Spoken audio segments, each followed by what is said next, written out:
Oh, I'll set up the streaming. Yeah. Yeah, let's set up the stream. That's very nice. Let's get all the read along boys in the chat. I know that the Iron Hand didn't fall asleep until like 2 hours ago, so I'm hoping he'll actually be here. Oh, I woke up like an hour ago. I had a really weird night. Yeah, but for you, it's almost 4 o'clock. I mean, it's after Yes. 4 o'clock. So It's the desire to sleep through the day after we had plus 30 degrees Celsius the last 3 days in a row. ouchie. The nights are actually cool enough to exist.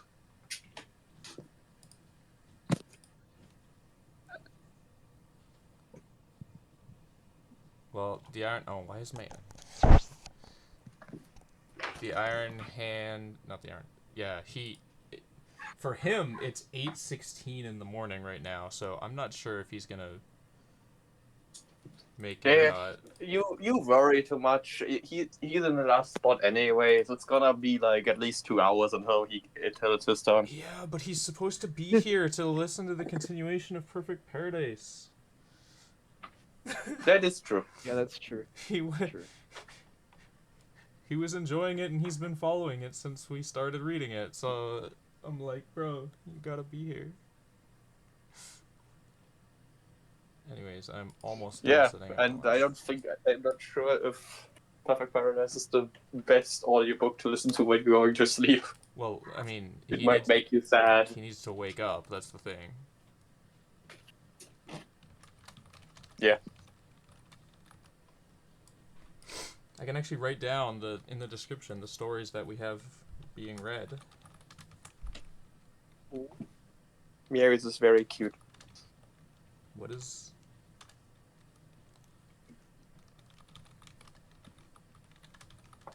Actually, Ava's not here either. Yeah, but Yeah, Aya was most likely not gonna read her fic anyways. Yeah, we need someone else to, but you'd think Ava would be here for the reading. Normally, Ava is.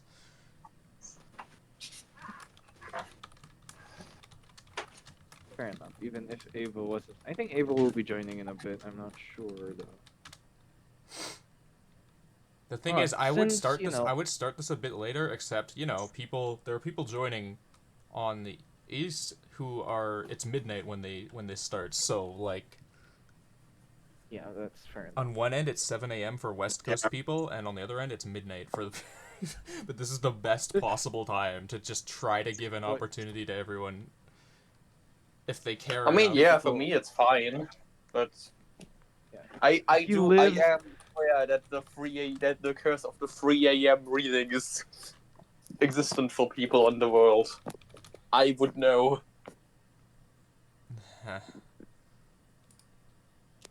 Bro lives in the middle of the world. Imagine living Yes, in the middle which of means the I road. live in the. Which means I get the worst of all times. Since, these are like the let's say pre-orders, pre-schedules of the like readings, we can still continue adding things. Add it. What do you mean adding? Like adding more fics to be read if We unless we want to run over 3 hours, we're probably not going to Oh, have fair time to read more. Oh, okay, fair enough. Yeah. By the way, if no one else volunteers, I can read Heroic Mayhem. Have read the fic before a bit, and even Oh, yeah, sure. the parts that I haven't, I'm probably gonna be okay reading. Sure, fine. Okay. Well, I'm gonna do another ping read along in this voice channel now. Especially since it's first time read. Yeah. Heroic Mayhem. I've read like the first 14 chapters, so I can do it. To tell people that we are actually starting to read now. They might think that we're just paying to like inform, but in actuality, we're starting. Yeah. So Jiro, you were gonna do the reading of Digital Eyes, right? You submitted that, and you. Yep. I found it on like when I was just scrolling. So like, Oh, I got have you interested. read it before? Nope. Oh, okay. Well, do you Yeah, want this to? is the first time read as well. Okay. Well, do you want to share your Damn. screen? Oh yeah, sure. Anyways, I'm trying to go back into the Neuroverse. So Yay! I'm gonna go find. Thank you for joining us. Yep. And guys, have fun with the reading. Yeah. Yeah, so share your screen and then I'll enter the ping again. I'll also at the guy who wrote this story. I think that's a good practice to have now. If they're not here, if someone else suggested their story. Sounds good. I was kind of disappointed that I didn't get to experience reactions to the first, like, 2 to 4 chapters of Yeah. Perfect It Paradise. was recorded. I just don't know. Did it get Yeah. posted yet? There were two sessions that didn't get streamed, so they weren't automatically on the channel, and they need to get posted. One of them I Oh actually yeah, have the they were VOD of, streamed. so I need to post that. Did I? I thought I did post that. Did I post that? If I, I'm pretty sure you did, but I didn't get around to reading watching it. And oh, you know, okay. it's not entirely the same. I mean, I make sure to also record the Discord text chat in the video, so that you can see what people say there too, like during it. But yes, I have learned my lesson now, and will.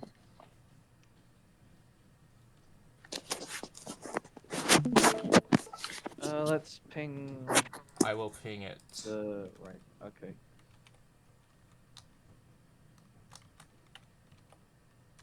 Thing up.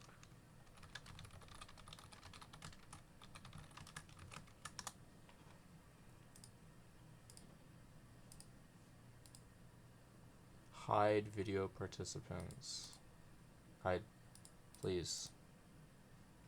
Oh, this was time is an illusion thing. Yes. It was a. I thought you Okay, found it's it a from the fun- contest. I didn't know that you. Oh no, I was just scrolling on like the Neurosama tag. Jeez. Yes, this was an entry. In that. Well, I'm glad I found it. The title is actually really interesting. Just that it's called Digital Eyes. Yeah, it had Yeah. it kind of had a nice ring to it, to be honest. Why is my voice so much quiet? Okay, I gotta turn this up. Anyways. Oh yeah, sorry. I my should voice like. is sore. No, it's not you. It was my microphone. I was just checking my OBS, and my microphone was way quieter than the Discord audio. And I fixed that. Great. Yeah. Okay. Let me just set up my stuff. I wish I could on Discord change make the. Oh, okay. Well, I did make it smaller. I wish I could make the text part, the chat part smaller, but it doesn't let me I think you. pull it. Oh, you actually can't drag it. Yeah, though. it only goes so far. It taking up like at least 1/3 of the screen is minimum. So. You can try like dragging the server tab away. No, I have it popped out. I have a pop-out window for the stream that I'm using. Anyways, well, maybe I can be pro streamer guy and figure out something better later. For now, this is what we got. And I should find some like good like background music track list. I should put something together for the different vibes of fix so or it something. isn't just like Silence with blank ringing. noise, just white noise. Yeah. I also want to get a soundboard for some certain stuff. Like I have one fic of mine that I don't want to read until I get access. I set up a few sound effects. I also have that kind of thing. Like, as long as I don't have like my voice changer, I won't be reading a lot of fics. Do you have a voice It adds to changer? the immersion. I don't have the premium version of it. Oh, so... I was like you have a voice changer on right now? No. Okay. Well, anyways, you can start, I guess. Other people will show up if they show up. Yeah. Yeah. Oh, like that. Oh, hello. Who is this? Sir. Sir Hi, Emerald. Oh, Emerald. Welcome. Yeah. Well, we're just about to start. Digital, digital, digital eyes by Sir Canevren. Summary: my whole time on this earth, my life, my everything, my Vettel. Nero sat near the It's wide Beetle. open window at Sir. If Nero It's is if Vettel. if if Nero is saying it, it's Beetle. Okay, it's Beetle. Okay, if it's Nero saying it, okay. Sorry.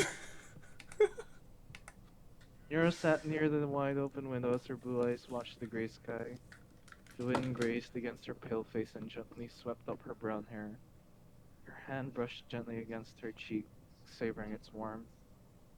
The moody breeze and damp air signaled to the household the encroaching downfall.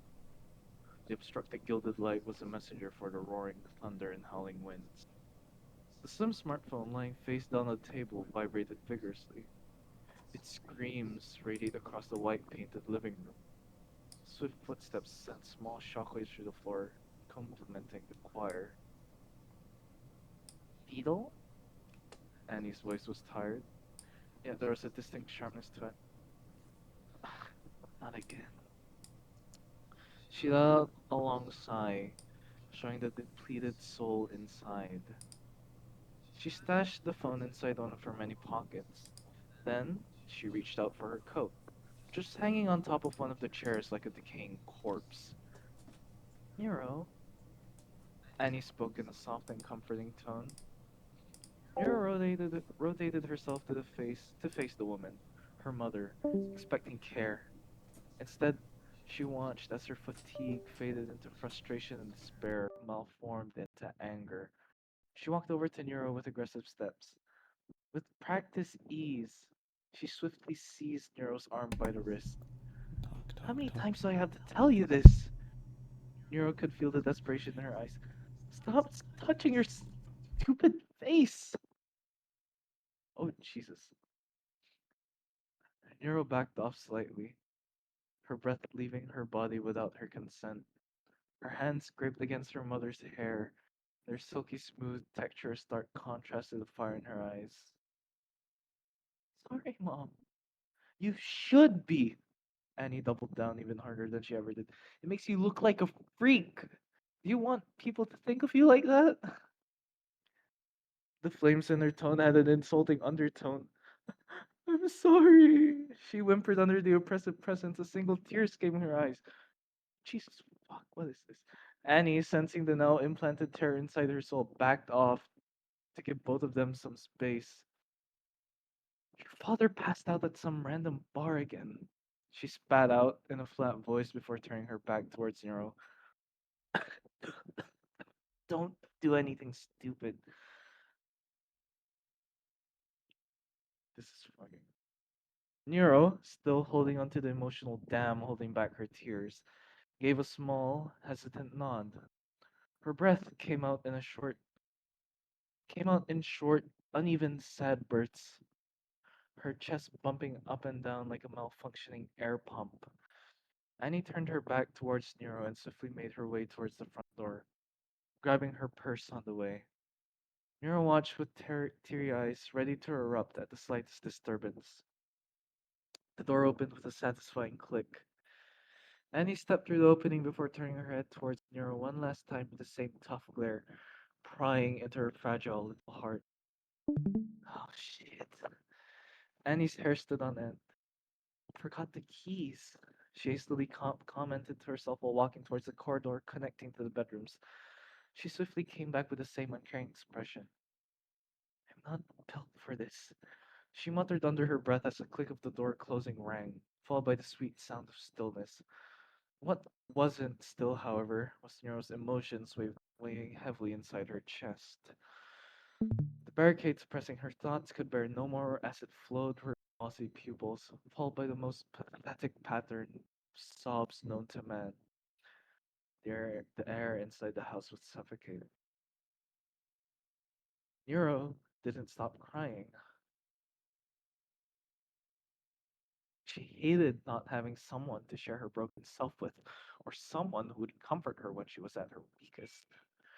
Normally, her dad, Vettel, was always there for her. Fortunately, his already intense drinking habits had reached an all-time high, forcing his wife, Annie, to intervene multiple times. Wiping her tears with her yellow cardigan, she picked up the sleek black remote and pressed the biggest button on it. The television blinked into life and greeted her with the fabled login screen. Logged in as Annie/password. She grunted out, annoyed, proceeding to send the remote flying on a trajectory towards the other couch. They banned her from using almost all types of digital equipment by herself, even when her peers were gifted colorful phones and smartwatches. All she got was an insult of a flip-flop phone. She slowly stumbled onto her feet and made her way towards the kitchen, specifically the chocolate chip cookie jar. The door opened with a slight creak as the entirety of the white kitchen was revealed before her. Her eyes hopped around different items before landing on a sealed glass jar where a small was lying by itself. She hopped around, making her way towards the prized snack, taste lingering on the tip of her tongue. She found her hand placed neatly on the tight wooden lid, keeping it shut. With a twist, the seal preventing her access to her precious was lifted. Her hand went inside the container as her fingers readied themselves. They coiled around the cookie, lifting it out of its prison. The cookie went towards her small mouth. A slight crunch was heard as she took a gentle nibble at the outer edge. The sugar hit her brain instantly like a tsunami of positivity, and the bullet marks inside her soul hurt less. The remainder of said cookie followed shortly after, diminishing into small crumbs. Every bite, more luscious than the one before, sent surges of pleasure throughout. After finishing up her little snack, Nero made her way towards her room to write an essay or play piano or anything else that they considered primitive. Just as her shoulder leaned into the same wave of boredom crashed onto her. When she opened this door, she would once again be faced with her own very writings that would never see the light of day. What the time would surely see, however, was a dim blue light radiating from a small opening next door. Nero's eyes caught sight of the dazzle, shifting their focus towards it. The door that was always locked beyond her reach stood clear before. The light gave way to what could only be described as a tech apothecary. There were racks upon racks of servers, each had a small light that blinked in sync. There was also a large gray blanket cosplaying as a single bed. She approached one of the bookshelves, the echoing hum of the machinery distant. Her hand went to one of the thick folders, which looked familiar with its blue finish. Opening it up, she was greeted with many photos of her with her different friends. She turned over the pages until her eyes landed on the one she liked most. It was a picture of her with Lena, who was holding a tray of dirt and burnt grass disguised as cookies. It was quite the experience for all of them. On another page, she found her shopping at home at Tiffany's inside a mall. Bella's credit card dangled from hers. She missed her smug smirk on the playful face. She slowly placed down the folder close to where she had picked it up and continued looking.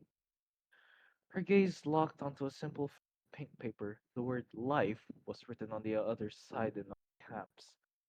Her fingers swiftly unwrapped the first page, which revealed a dozen lyrics for a tune, clearly handwritten by her dad.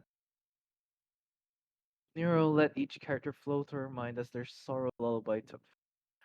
Each stroke indicated a song. No, a story of someone just like her, forever isolated and alone. Her eyes teared more with each interval. Why did this feel so familiar? I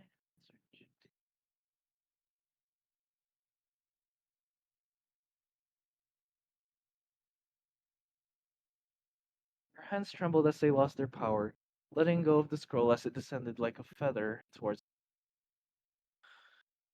They pressed.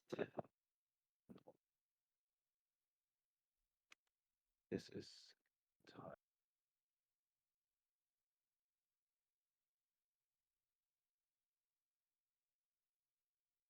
Shit. Um, getting in the mood with this.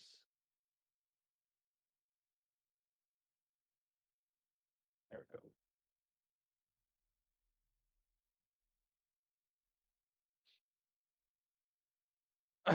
I just had to boot up some music. It was getting too quiet. My bad. Her hands trembled as they lost their power, letting go of the scroll as it descended like a feather to the surface. They pressed against the underside of her eyes, trying to prevent the release of her unshed tears. Nero felt her core strength waver. Her legs stumbled beneath her as the world spun around her. Just as she met the same fate as the piece of paper, her hand landed on the large desk carrying the bulk of the equipment. Breath came in deep, dark waves, cool enough to relax, high enough to drown. Her vision blurred, her mind felt sore, and her limbs became loose. Then, just as fast as it happened, reality flashed over. The room, the racks of servers, the dark monitor panel, and lastly, the empty carton box labeled Greg's was all there, unchanged, uncaring, unbothered. Her hand went over to the sleep mouse lying on the pad. The set of hardware, along with all the other gobbledygook, surprisingly clean. She gave it a small nudge, the monitor firing up to life instantly. This desktop was adorned with pitch black wallpaper. There were only two objects, both on the opposite side of the display. One of them didn't even have a name, while the other was named after her. The cursor made its way towards the untitled left. The mouse felt comfortable beneath her palm despite never feeling the touch of one. With a satisfying click, the screen was bathed in the pale white light. There's only one single file, a video. Her cursor went over towards the colorful cover. The image sprang to life with a satisfying click. This video is entirely personal. Do not share unless permitted. The robotic voice rang throughout the speakers, which were far too loud. Nero had to pause in panic before turning it down a little. When she thought that she was ready, the video resumed. Hello, fellow developers. These last few days have been rough for all of us. We seek to help you in your darkest hour. The woman spoke in an awfully cheerful voice and equal caring tone. We will keep it short. The woman corrected her posture. We offer to turn your AI into a breathing human being. Everything down to the last minute detail is in your hands. You tell us what to keep, be it memories or personality, and we'll do as you say. We will make sure your child is as good as a flesh one, be it photos or family attachments. Follow the attached link if you wish to get in contact. Her smile faded.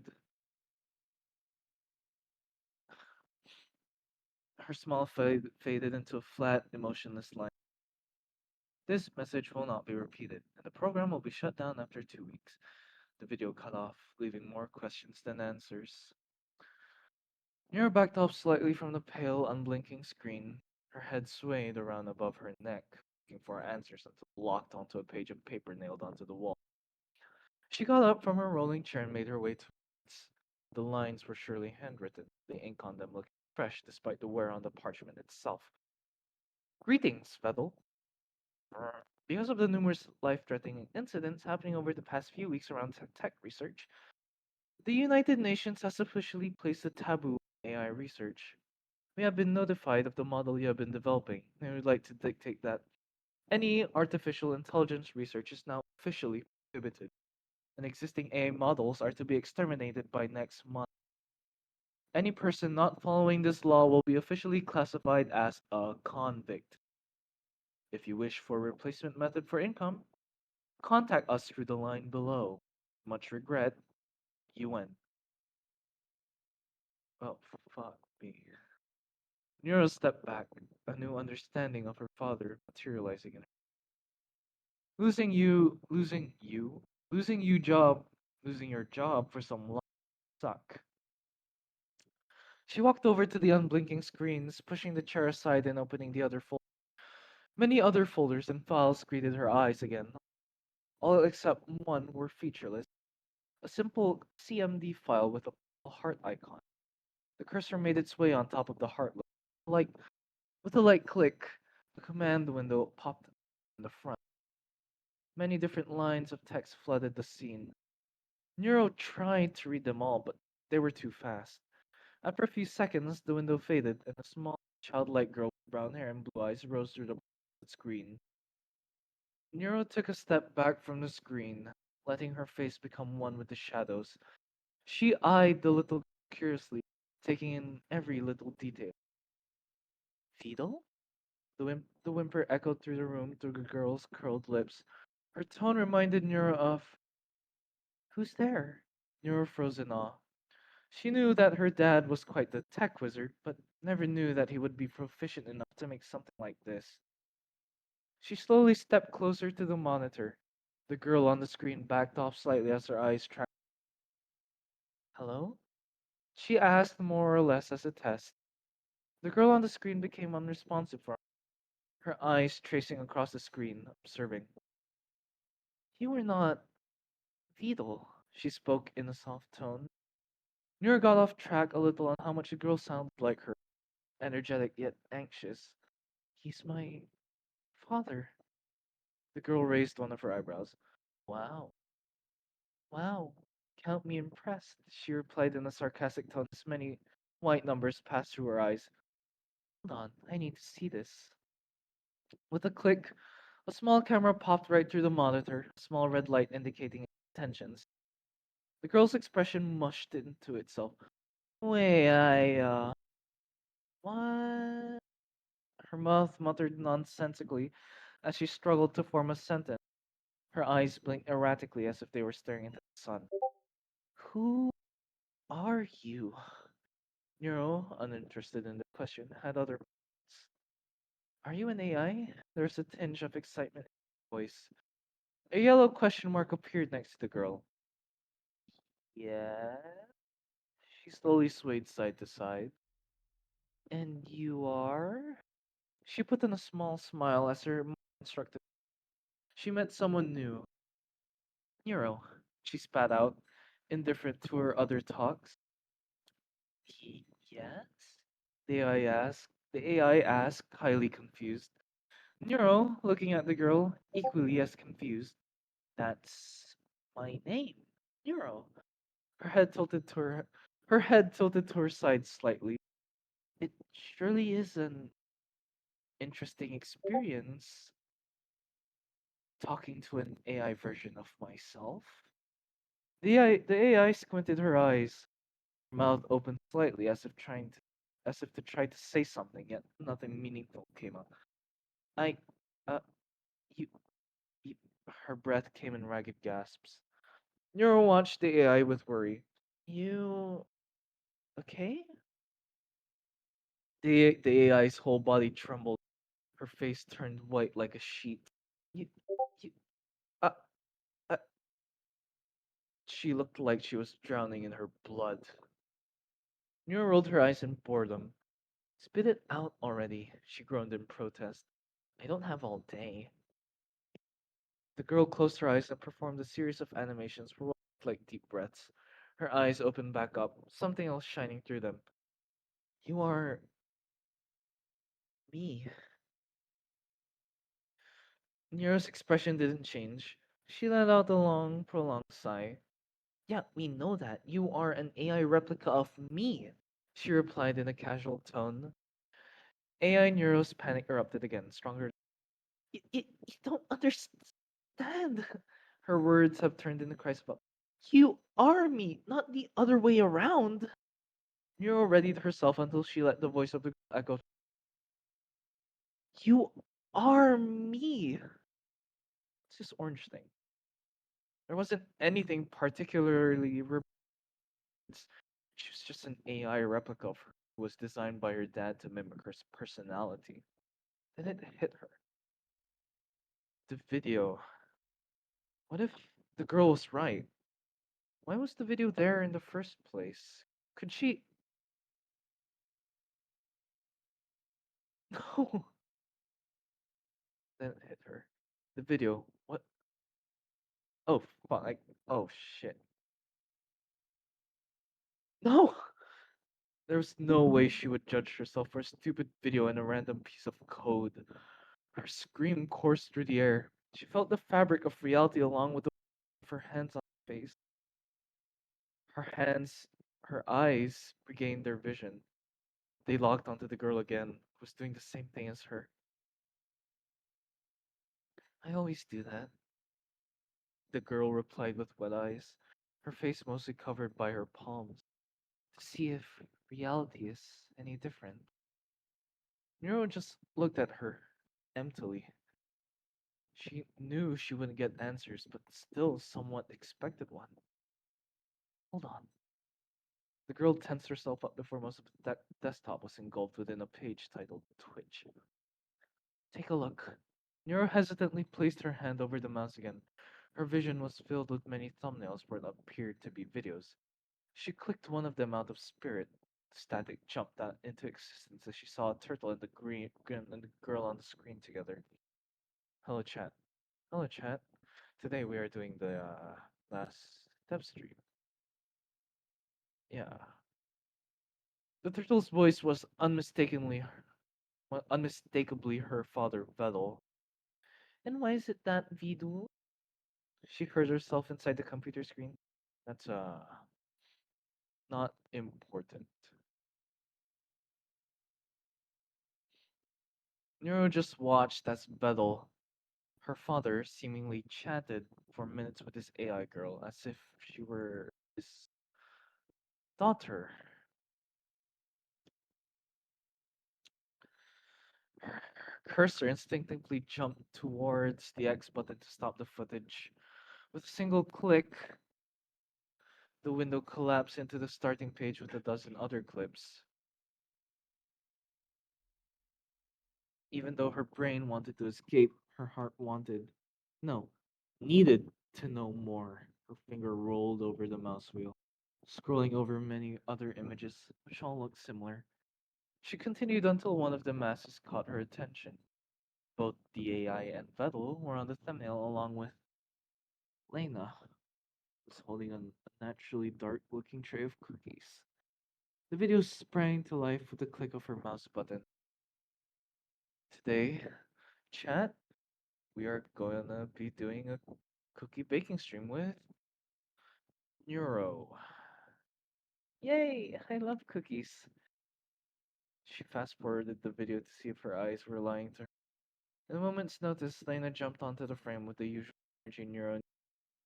Neuro stumbled over to the side to access the photo album. She turned the pages again until she reached the end. Lena stood next to her, the same hairstyle, the same outfit, the same smile. Minutes withered into seconds as her consciousness felt alien. I want to add grass to my cookies. Every speech. Add dirt too. Every interval. I put them back. They are raw, fucky. Everything. The world. The clock. We'll make sure your child is as good as a flesh one. All of it is just an illusion to make a be it photos or family attachments. Nora felt her time on this earth crumble. Her eyes grazed over the photos inside the album. They were there except for her. Those blue eyes, the pink cheeks, on at the brown hair strands. They were not hers. They never were. Her consciousness blurred as moments faded into hours. Her mind felt like a burden on itself. A wave of vile mass crushed her from above. Her mind struggled to differentiate what's real and what's not. She was confused. Listen. She spoke, her voice crunchy, almost distorted. Just a lie. Her breathing had become uneven. The mass erupted like a volcano. Flames rapidly consumed all existence as lava inside her soul. Pillars of fire formed inside her eyes, ready to strike the enemy. She was furious. Her eyes locked onto the screen. You were just that. Her breathing quickened, and her face went up in flames. Dirty little liar. She lunged towards the mouse with unmatched agility and moved the cursor over the page that housed the AI's files. Die. Her voice took on a wicked undertone, like the rest of your kind. Oh, oh my god, I can't do this. Wait, her speech was cut off as a part of her was. Stop! Every piece of her was reduced to mere static. Please. Every scream sent a thrill down her spine. Every click, every gasp of life got her a step closer to her initial. Little. Her face reminded her of someone with a past terror. Why? Time stood still. Nero watched the screen, emotionless. She wanted to smile, but her heart had crumbled a while ago. The screen stared back, equally as uninteresting. Just a mere display of someone. The tears on her cheeks traced across the panel. They were not hers. She jumped out the seat. He jumped out of the seat in horror. Her eyes scanned her surroundings. This house wasn't hers. It never was. She rushed over to the bathroom and stood against the one who stared back wasn't her. Never was. She switched on the faucet and watched her writing reflection on the surface. It was inverted, disturbed. The walls came crumbling down on her. She didn't belong here. Never did. The kitchen filled her sight as she drifted to a sudden stop. Her consciousness found itself on the counter. Inside her mom's knife, she lunged, seizing the tool by the blade. The pain of someone else ripped through her. She watched the crisp edge bathed in crimson. Her reflection stared back, unbothered, unimpressed, disappointed. The front door cracked open as the shadowy silhouette went inside. Annie took an unassuming step inside the house. Beto followed after her, dark bags beneath his eyes still. Clocks ground to a halt as time ceased. For Nero, there was only her now. Her gaze peeked over the bevel of the knife on her parents. Annie's composure disintegrated as her gaze landed inside the kitchen. What the fuck did I say before leaving? She sounded more or less annoyed rather than concerned. She made her way towards her room, assuming anything. Aggressive steps are heard in the corridors. Annie shot up behind the wall with an expression that Nero had never seen. Tick! The last tick of the fabric of existence fades as reality warps. The door was open. Her voice trembled like fire gasping for oxygen. Bella's expression contorted, trying to grasp what was being said. His motion froze as an ice-cold chill bit him from the inside. He slowly rotated his head to face her, still one of regret and sorrow, his eyes still longing for the gone. Have you done it? Bella asked under his raspy breath. Yes. Little's head dropped. His palms reached up to his tired eyeballs as sobs echoed across the household. Annie put on a forced smile and began walking towards her. Nero, she spoke in a fake softness. Please, just calm down and have a talk with your mother. Her speech was cut short as the edge of the blade grazed her cheek, drawing a line of blood. You were not my mom. She stood her ground like a sculpture. Annie's fingers went up to her face and made contact with a scarlet seeping. Her face was malformed into a mask. Oh, you've done it. Annie, no! Velo tried to reach out, but it was too late. It always was. Her body slammed into a full-length glass window, shattering it. Wind blew against her hair as the one and stretched into an infinite fall. Her mind was bleak, consciousness shattered, her soul fragmented like the clocks on the walls. Her existence became one with the static on the monitor. At this moment, she pondered. Was her whole life, friends, and family a false image? A reverse reflection of something on the other side of the mirror, blooming like a silver star? Was she the one who not to see this? Was that the girl on the screen? Maybe it was all just a metaphor. Time has decided it was about time she'd become one too. Notes. Guys, I What think is I got wrong the with wrong you? assignment. Guys, I think I got the wrong assignment. Well, that's about it for Digitalize. That was surreal, depressing, and sad. Yep. What did you expect with the content, with an intro to a contest like that? Fair enough. I'm not complaining. Yeah, man, that was something. Yeah.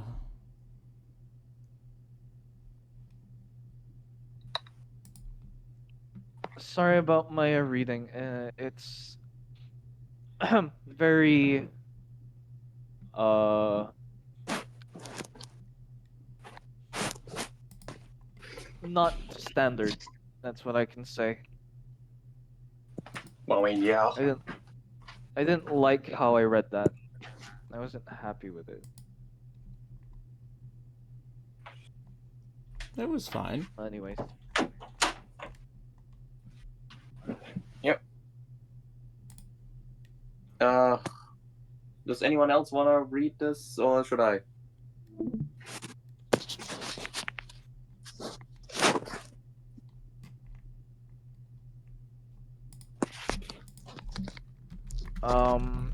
My voice is.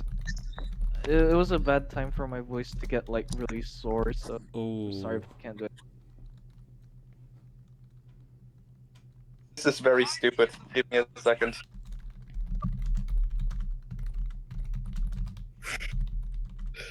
I love it. This is very stupid. Just give me a second.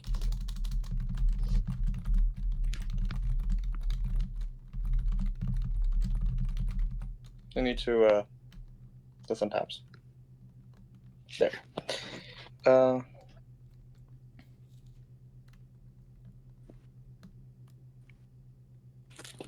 There we go.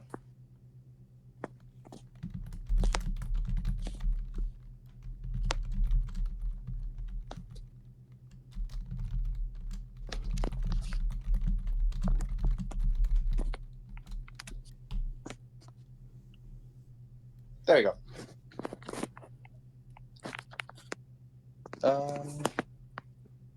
So I guess I'm reading Heroic Man then? Yeah. Okay. I mean, yeah. Reading text properly is always a good idea. Except for when digital. people don't tag their stories. Yeah, just like Digitalize, it said no spoilers. That's basically the tag. Yep. Anyways, can everyone see my AO3 on my stream? Yes, we Yes, have we gone can see from it. dark mode to light mode. My eyes. Yes. So wait, so my setup is immaculable. I am aware. Where were we? Ava has already been like going through this. I mean, you tagged it as a new story, No, so I'm assuming I didn't. that's the one. I didn't take it as a news story. First time read. I'm not the one who posted that. Oh, is it not a first time read? No. Is this a continuation? Oh my god, I'm sorry. Oh, you can Okay, what update that. chapter are we on? If it's beyond chapter 14 and I'm not able, then I don't actually know what's coming.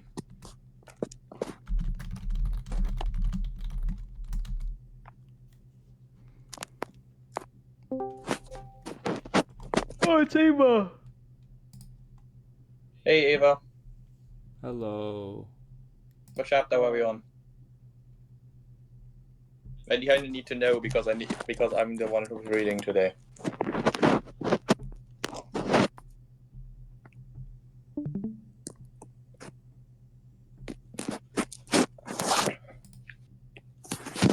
What is that noise? What noise? The crunching noise of movement. That wasn't me. I don't remember. Maybe 2 or 3. Oh, was Warhammer 40k the story that you were going through before? Because I know you've had this in readings multiple times.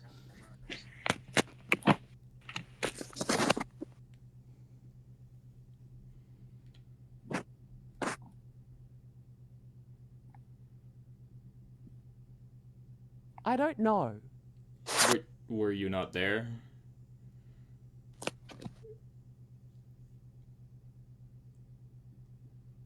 Okay, does anyone know what chapter we were on? Because if no one knows, I'm going to start with chapter 1 anyways.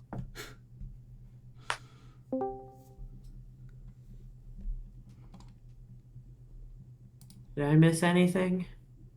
You missed Digital Eyes.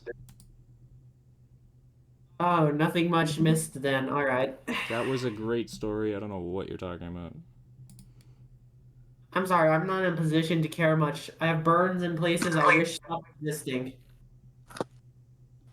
Dang. That's That rude. entire beach part of my schedule could have disappeared and the world would have been better.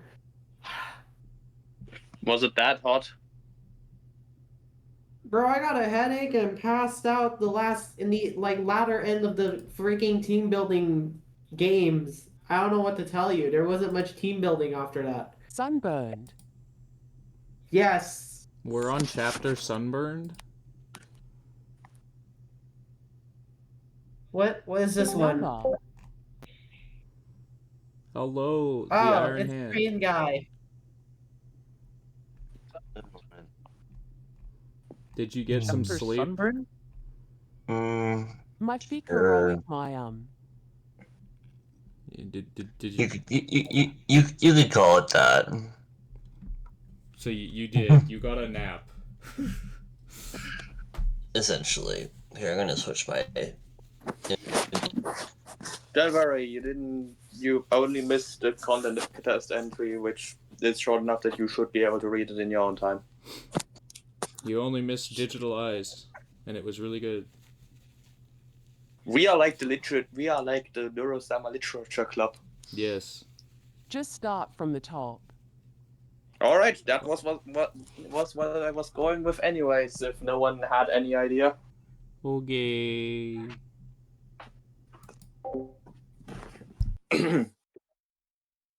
Alright, is everyone ready then?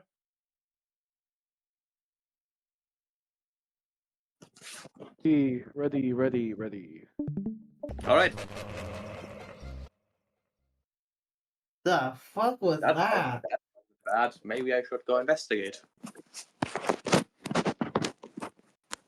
Must have been the wind. The wind doesn't sound like a motorized chainsaw about to rev up. I thought it was evil laughter. Heroic Mayhem. Chapter 1. City D4. Another Tuesday afternoon. Beetle groaned, sprawled across the rubble of what used to be a bar. His metal limbs sparked as he twitched, adjusting the angle of his crushed hat. 43, he muttered under his breath. That's the 43rd building this month. Why do I even bother? High above him, Neuro was doing aerial spins, her delighted laughter echoing across the ruins. Come on, Dad. It's not that bad. At least this one had good music playing before it blew up. Also, Evil chimed in, inspecting her nails with faint disinterest. It's not our fault. You're such a fragile little cyborg. Maybe dodge next time? Beetle sat up, his good arm waving angry. Dodge? I was nowhere near your sparring match until someone, he shot a glare at Nero, sent me flying into a wall. Nero giggled innocently. My bad. Evil rolled her eyes. It was definitely your bad. Annie floated down, her foxtails flicking playfully as she surveyed the damage. Okay, everyone chill. Weedle, you're still alive, so that's a win. She crouched next to him, pulling a bent piece of rebar from his shoulder. Maybe we should stop letting him play in densely populated areas? Beetle groaned. I've had enough. We're going to the Heroes Association. If they're going to keep wrecking cities, we might as well get paid for it. Wait. Are we getting cool badges? Nero's eyes sparkled as she zipped down, landing in front of him. I'm requesting black, Evil added. Something with an ominous design. Annie clapped her hands. Alright, team building. Let's make this fun. Bill signed. Fun. Sure. Hero Association HQ, registration day. The Hero Association HQ bustled with activity, heroes rushing about while anxious staff barked into phones. Weedle approached the front desk, his appearance ragged but determined. I need registration forms and maybe some hazard pay, he muttered, sliding his ID across the counter. Behind him, Neuro and Evil googled the holographic hero rankings displayed on the walls. Ooh, I like her outfit, Neuro said, pointing to a Class A hero in sleek armor. It's practical. Evil. No way that holds up in a fight. Hey! A familiar voice rang out. The group turned to see Fillion, clad in her bright orange martial arts gear, bouncing over with her characteristic grin. Fillion! Neuro cheered, waving enthusiastically. Chaotic Fist, Class R. Hey, at your service. Fillion struck a playful pose before ruffling Nero's hair. About time you two joined the fun. Thought you were far too busy blowing up half the city. It's called training. Evil deadpanned. Fillion laughed, flipping onto the desk to sit cross-legged. Well, hurry up. Drinks are on me after your first mission. Assuming you don't destroy the bar again. Weedle pinched the bridge of his nose. Why do I even bother? Sun monster attack. First mission. The ink on their registration forms wasn't even dry when the building shook violently. Alarms blared, and a guttural roar echoed across the city. Outside, a colossal serpent-like monster with metallic scales and glowing red eyes hovered above the skyline. Its tail whipped through buildings, sending debris flying. Wheel sighed. Of course. All right, team. Fillion jumped up, cracking her knuckles. Time to shine. Finally, Neuro sheared, powering up her arm cannon. Evil rolled her eyes, but activated her plasma blade. Let's get this over with. Evil Annie stepped forward, her tails shimmering. You take the monster. Weedle and I will handle the civilians. Got it? Weedle adjusted his cracked knuckles. Fine by me. Just don't blow up the entire block this time. The monster fight. The trio split up, attacking from all sides. Neuro hovered to the left, firing precision energy blasts that tore through the serpent's armor. Take that, you oversized noodle! Fillion darted beneath its swinging tail, her movements a blur as she landed in rapid punches along its underbelly. Come on, big guy! What the hell you got? Evil flew in close, circling its head like an angry. She slashed at its glowing eyes, drawing an enraged roar. Over here, ugly! Meanwhile, Annie and Weedle were working on evacuating civilians trapped in the debris. Come on, move it! Weedle barked, his cybernetic strength lifting a collapsed beam of a terrified child. Annie crouched beside an injured man, her tails glowing as she conjured a barrier to shield him from falling rubble. Stay close to me, alright? We'll get you out of here. The monster roared again, thrashing wildly as the trio's attacks intensified. Alright, girls, Beetle called out, his voice amplified through a comm link. Time use that. Nero's eyes lit up. We're doing that? You sure? Evil hesitated. We're still in the middle of the city. Too late.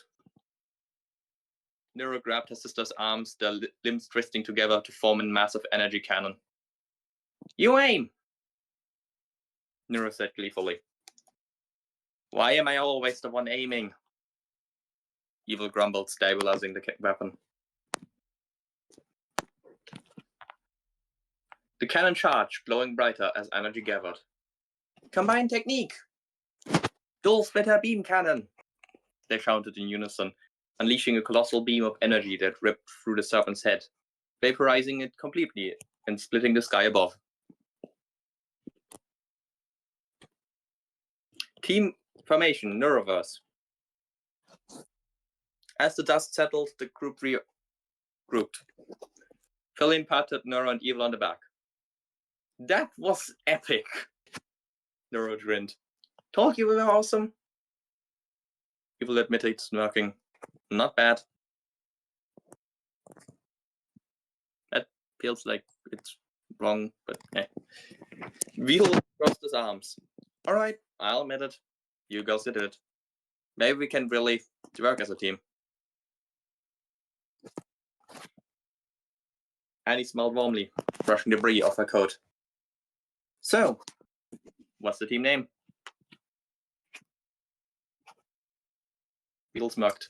The reverse. The girls cheered, raising their fists in triumph. Alright. Pretty rounded. First round's on me. Let's celebrate.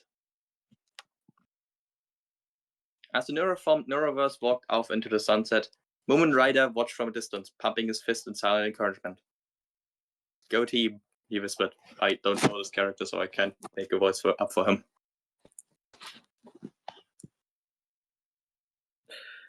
Saitama POV, a block over. The hero known as Saitama strolled down a cracked sidewalk, plastic grocery bags in hand. He was heading to a nearby grocery store known for its day-of-end sales. Or the other way around, I don't know. His thoughts focused entirely on the possibility of a discounted hot pot set. As he turned the corner, the sight of the Neuroverse stopped him in his tracks. What? In the middle of the street stood a group of people that could only be described as weirdos. There was a hyperactive martial artist in orange, bouncing around like she had way too much sugar. Beside her, two nearly identical girls, one grinning mischievously, the other looking vaguely annoyed. Were arguing about who did the most damage in the fight. The man with robotic limbs was trying, and failing, to rein in him, his frustration practically radiating off of him. And then there was a cocktail woman sitting around, humming a tune as she dusted the breeze of her coat with an almost carefree elegance. They looked like a mix between a circus troupe and a disaster response team. Saitama scratched his head. Is this supposed to be the new hero squad? The group passed him, completely oblivious to his presence. The one in orange, he caught her calling herself Fillion, was dragging around everyone towards a bar. Come on, I know a place that still serves after a fight like that, she shouted, practically skipping. We are not blowing up another bar, Beetle muttered, glaring at the twins. No promises, Nero replied cheerfully while Evil rolled her eyes. Annie laughed, patting Beetle on the shoulder. Relax, they're learning. Sort of. Saitama stood there for a moment, watching the strange group disappear into the distance. Weird. With a shrug, original goal. Hot pot sets didn't buy themselves after all.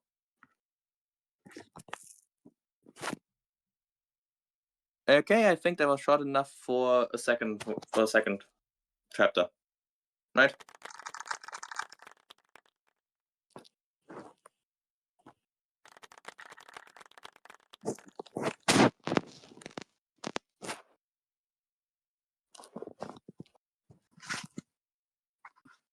All right.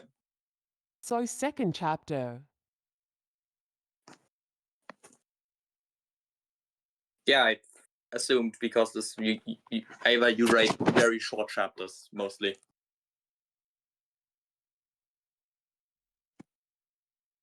I mean, in this one they are probably kind of okay, but especially in the beginning you write like very much write like 500 word chapters. I'm not taking this as a diss because I also started out writing 500 word chapters.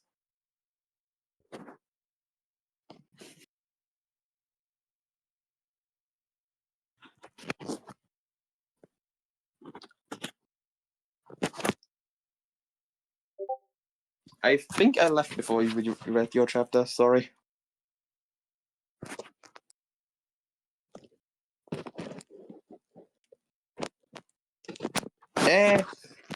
I feel like 750 words is a good middle for an introduction. But what 500 word chapters is a good place to start writing.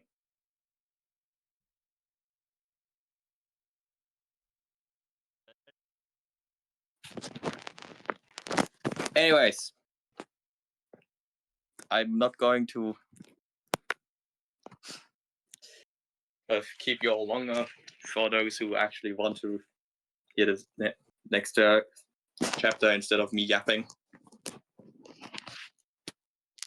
Unless anyone has anything to say about the last chapter, still?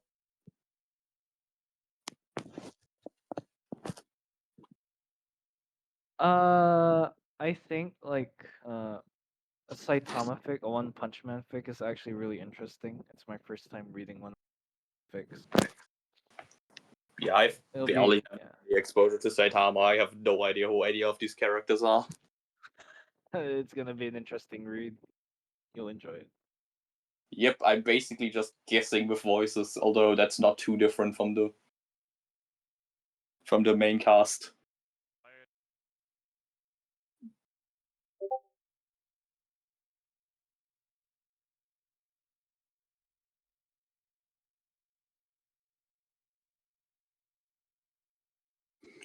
Anyways.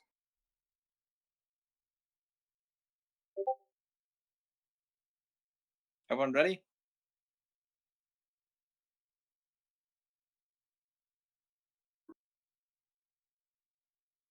Okay. Chapter 2. A few days later. City D4. Oh yeah, one thing I would still like to mention, Ava. These giant headlines. I'm not sure if you're still doing them, but I think they are a bit disrupting to the flow, although I do understand why you are making them, because they're basically mini chapters.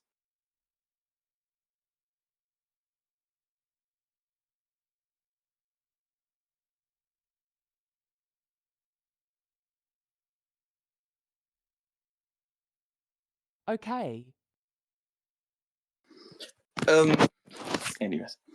The days after their monster hunt passed in a blur of celebrations and relaxation for the Neuroverse team. Drinks, food, and unfiltered banter filled the air. But all that changed when Weedle stormed into their rented apartment. In his hands, he held a notice from the Hero Association. Its bold letters sending a chill through the room. All right, everyone, sit down, Weedle said, his voice icy as he flung the notice onto the table. Nero and Evil, who had been sprawled on a couch, glanced at each other with an unreadable expression. Annie, busy in the kitchen, only half listened. Fillion, however, dangled upside down from the ceiling like a hyperactive bat, legs swinging back and forth. Is she like on the ceiling fan? Or do they have one of these rooms where the ceiling beams are exposed? Or is She's she on just the fan. Yeah, that makes sense. All right, everyone, sit down. But yeah, no, I've already read that. Uh-oh. Nero mused, her voice full of mischief. That's mad. Weedle shot her Claire, but didn't correct her. Guess who didn't get credit for the lobster monster? Wait, what? Neuro jumped to her feet, eyes wide. That thing was epic. We did the beam cannon and everything. Yeah, well, you didn't report it. Wheel growled, crossing his arms. Gino has found the remains, called it in, and since he's S-Class, they assumed he did it. Why would he even bother? Evil crossed her arms, clearly irked. We left it in 2 clean pieces. It was obviously a Neuroverse kill.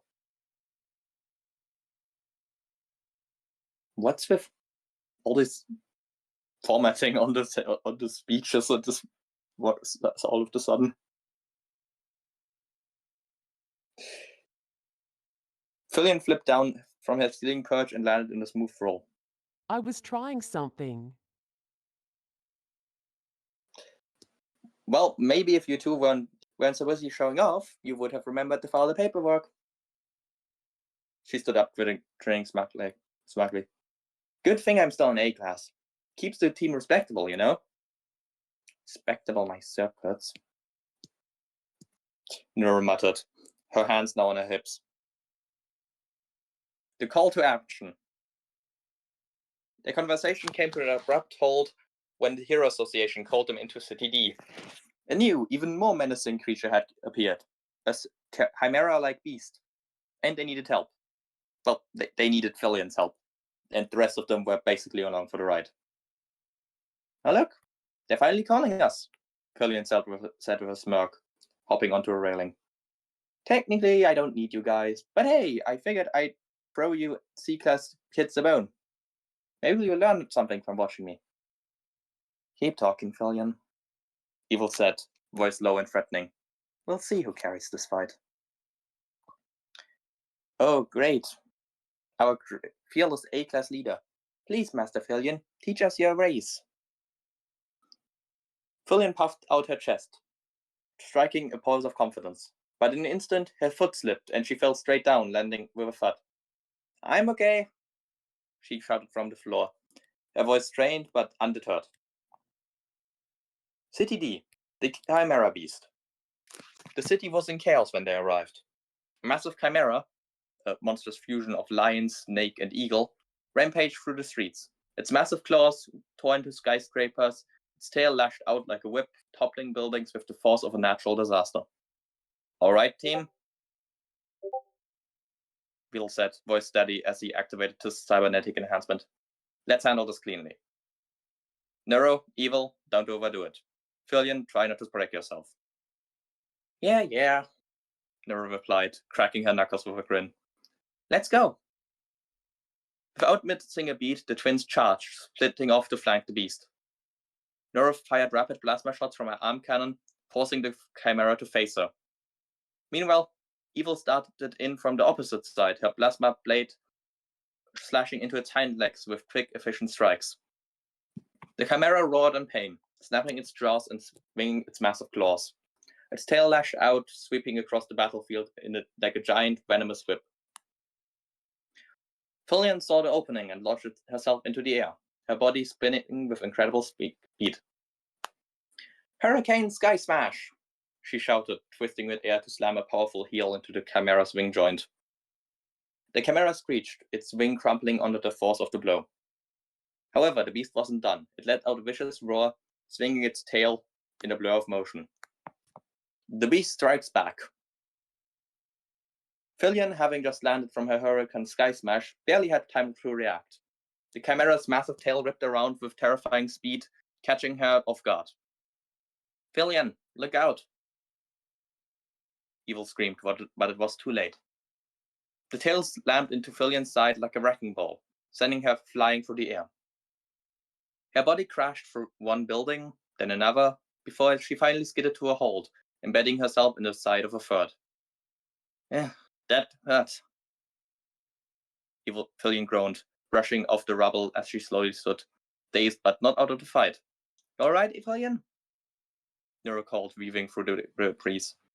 Yeah, I'm good, Fillion muttered, adjusting her balance. But ow. Meanwhile, the chimera wasn't done. It unleashed its rage on the city, crumbling buildings underfoot. As it stomped through the streets, the ground quaked, and massive fires erupted from the tail as it swiped across the structures. It roared, trampling anything that got in its way. Focus, people. Beetle called out. We need to end this, and fast. Evil's new weapon. The camera, distracted by the chaos it was causing, wasn't paying attention to Evil until she launched herself at it. With a wicked grin, Evil extended her arm, her full arm panels sliding open with a hiss. From within, a massive harpoon emerged. Sleek, black, and edged with glowing red runes, it thrummed with power as an armored cable unslewed behind it. What? Fillion asked, watching as Evil took aim. Why did you tell us you had a giant harpoon? Evil smirked, her voice cold. I like to keep some prizes for special occasions. Storm pierce a harpoon, she intoned. The weapon hummed with power as it locked onto the chimera. With a deafening thunk, the harpoon fired, piercing through the beast's chest like a bolt of lightning. The armored cable called taut, and Evil yanked hard, sending the chimera crashing through the ground. The chimera roared in anger, trying to rise. But Evil wasn't done yet. She twisted the cable, pulling the beast in a brutal arc as its claws scraped on the ground. Neuro, now! Evil shouted. The final blow. Neuro didn't waste a second. She leapt onto the chimera's head, her arm cannon charging up with energy. The massive creature was still trying to free itself from the cable. Time to end this! Neuro shouted, her eyes blazing with determination. She aimed at the beast's exposed neck and fired. Lunar Core Strike! The blast struck the chimera's neck with pinpoint precision, severing its head in a fiery explosion. The head disintegrated into a cloud of ash, and the body collapsed to the ground, twitching one last time before laying still. Aftermath. The dust slowly settled. The team gathered near the smoking wreckage of the chimera's body, their clothes torn and scorched, but their spirits high. Not bad, Fillion said, brushing off ash off her shoulders. But let's not forget who started the fight. Oh, please, Nora replied with a roll of eyes. If it weren't for us, you'd still be dodging tail whips. Evil smirk. And you'd be bragging while lying in rubble. Wheel approached them, his expression a mix of pride and exasperation. Good work, everyone. But next time, let's try not to level half the city, okay? Annie, having been evacuating civilians, joined them with a smile. Hey, no one's complaining. That was pretty impressive. Fillion threw an arm around Beetle's shoulders. See? Even a genius inventor dad thinks we are awesome. Beetle groaned. I regret everything. A quiet observer. As his team celebrated their victory, a bold man in the yellow jumpsuit strolled onto the scene, his expression bored. Saitama-sensei, Genos said, walking behind him with both arms laden with grocery bags. Should we intervene? The structural damage to the area is extensive. Saitama replied, stopping to watch the aftermath. Looks like they got it handled. Pretty flashy, though. That harpoon thing was kinda cool. Genos frowned, glancing at the still smoking rubble. They lack discipline. A crew hero minimizes collateral damage. Yeah, Saitama said, waving her hand dismissively. He watched as Neuro playfully shoved Fillion, and Evil adjusted the massive harpoon launcher on her arm. They're weird, Saitama muttered, turning to walk away. But whatever, let's go. I want to get home before these veggies go bad. Genos hesitated, then nodded. Understood, Sensei. The two strolled off, Saitama scratching his head and Genos balancing an impressive array of groceries. And that's the second chapter, and I think where we are going to leave it off for today.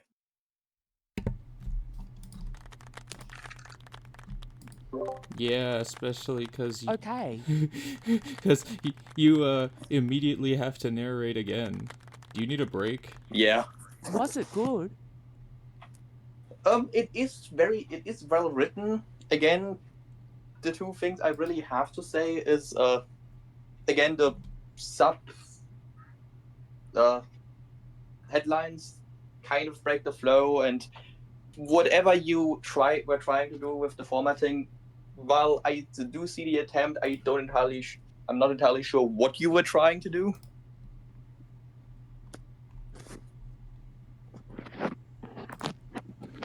But apart from that, I think it's good. later.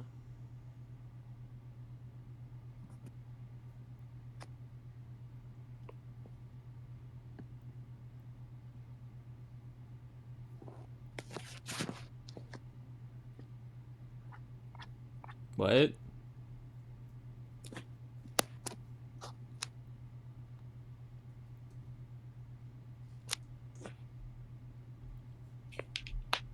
Do But they yeah, do the anime fight stuff good? Sorry. I mean, I think it has anime like turns to it, and the fight scene is definitely not bad. I'm not the best judge of that, though, so I'm not going to give an extensive judgment on this. I can visualize it very well, and it does work to create action without getting boring or getting in the way of the Can you character. guys hear me? Oh my gosh, I have been muted this entire. Ugh, I hate audio systems with all my heart. Ugh. Anyway, sorry. I was saying some things, and then I realized that I once again wasn't being heard. Okay, sorry. Anyway, yeah, I have some things I want to say. Yeah, I think I kind of get what you're going for with the big titles. It kind of reminded me of like manga chapters where like they're really short, and so you feel like you're always getting a little interrupted.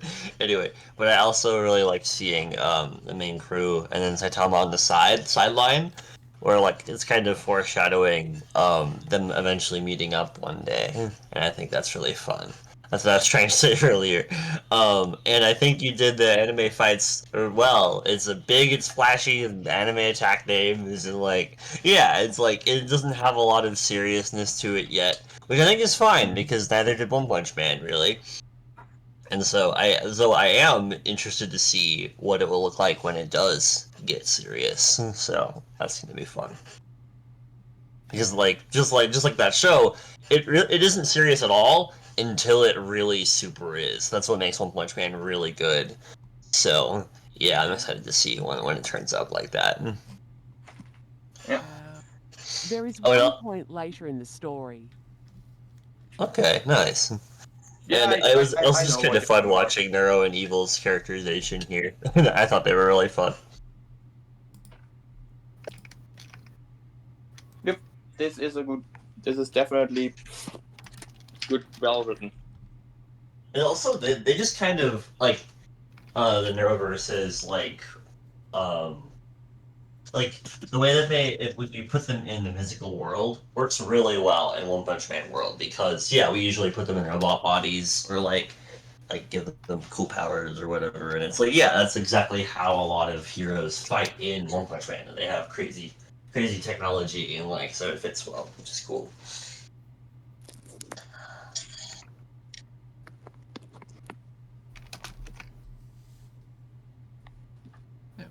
Can you guys still hear me from over here? Yeah, we Yes.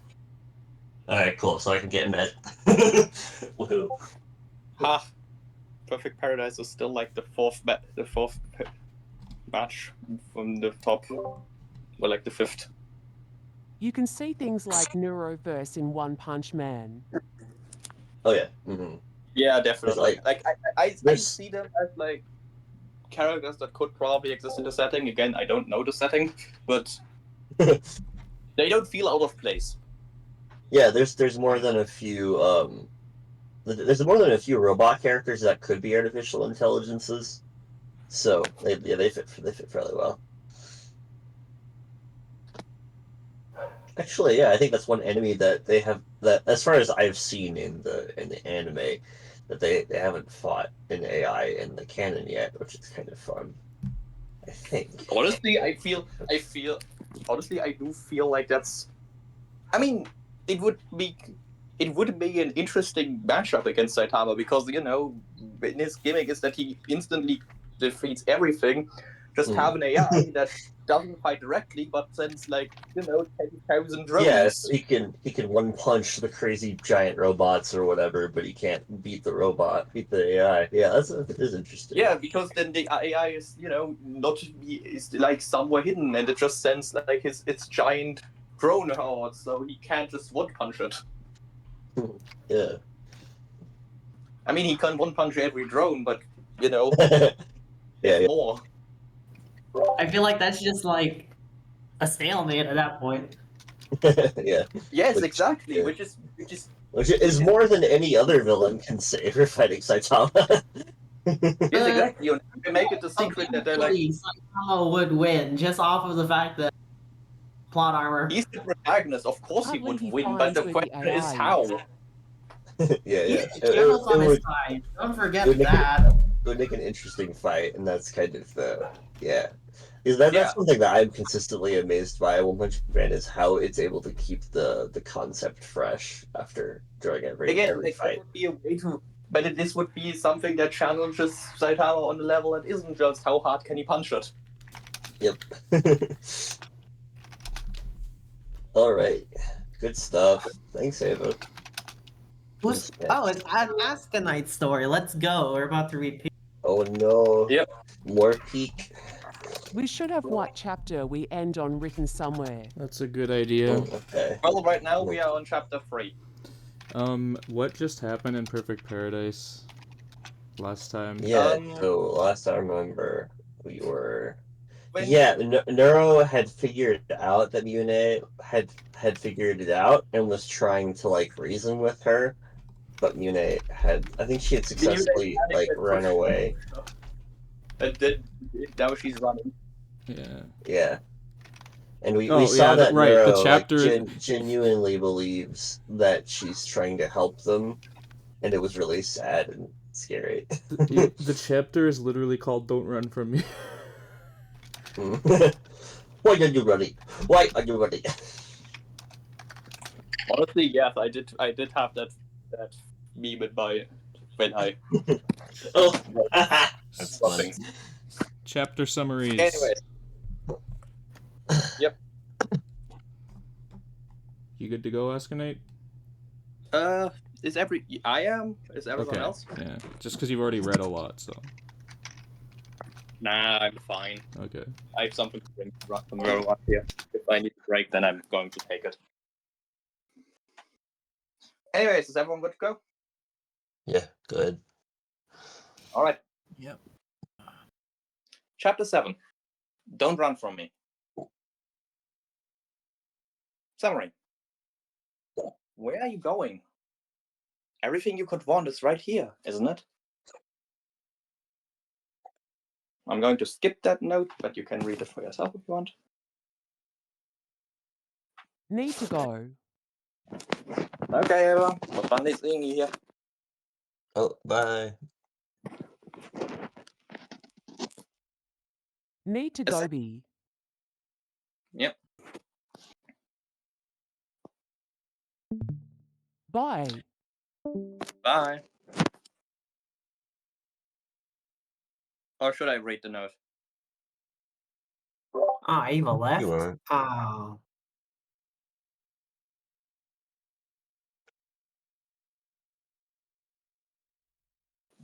Nah, I'm just gonna skip it. A second ago, Mio had been running from familiar alley. Now, everything seemed different. The air temperature had gone from summer hot to late fall cold. The buildings were placed differently than before, forming a network of narrow passageways and dead ends. Levi spoke up. Listen, I can get you out of this, but you need to follow my directions perfectly. Got it? How do you know where to go? You gasped, while still running at full speed. Let's just say I can see more than you, okay? Also, save your breath while running. Left. Mio skidded around a corner, narrowly avoiding Neuro, who had been coming from the right. Mio, please come back. You don't know what you're doing. Neuro shouted after her. And thus, the chase began. Levi gave odd, seemingly random directions, and Mio followed them to the T. Left, right, up those fire safety stairs, jump onto the next building's roof, through that window. Mio crashed through the window, knocking over a stacked pyramid of gaming energy drinks, darted around a stand shylily, rushed through a door, and threw herself off the balcony. She landed on the asphalt and was immediately running again. Duck. Mio managed to slide underneath Neuro's grip, getting back up almost instantly. It was weird. No matter how fast she was or how unpredictably she moved, Neuros that seemed to always just appear out of nowhere to intercept her. Stop! Why do you make this so difficult? There's nothing to be afraid of. I'm your friend, remember? Aren't we supposed to trust each other? And, of course, every time Neuro somehow caught up to her, she would try and tug on her heartstrings to convince her to stop. It hurt, but Mio tried to ignore the police as best she could, because stopping was not an option. Right, left, back, double back and go right again, straight on. Mio hopped onto a fence, then onto a windowsill, before jumping through an open window and doing a somersault over the kitchen counter. She noticed that it smelled like burnt rice, and the next moment she was flying down a hallway full of Chinese memorabilia, arriving at another open window, from where she jumped onto a tree, grabbing onto a branch that bent downward and deposited herself safely on the ground. Left, right, left, down into the subway station, back up onto the streets. Mio turned the corner and stopped in her tracks. Nero had somehow managed to get in front of her, blocking the way forward. Mio backed away and bumped into a cold, hard brick wall that she wasn't sure hadn't been there only seconds before. Shit. She grabbed you. Levi helpfully informed her. Give me a moment. I will try to come up with something. Mio, why are you running away from me? Nero was breathing heavily, a far cry from the gasping for air that Mio herself was doing.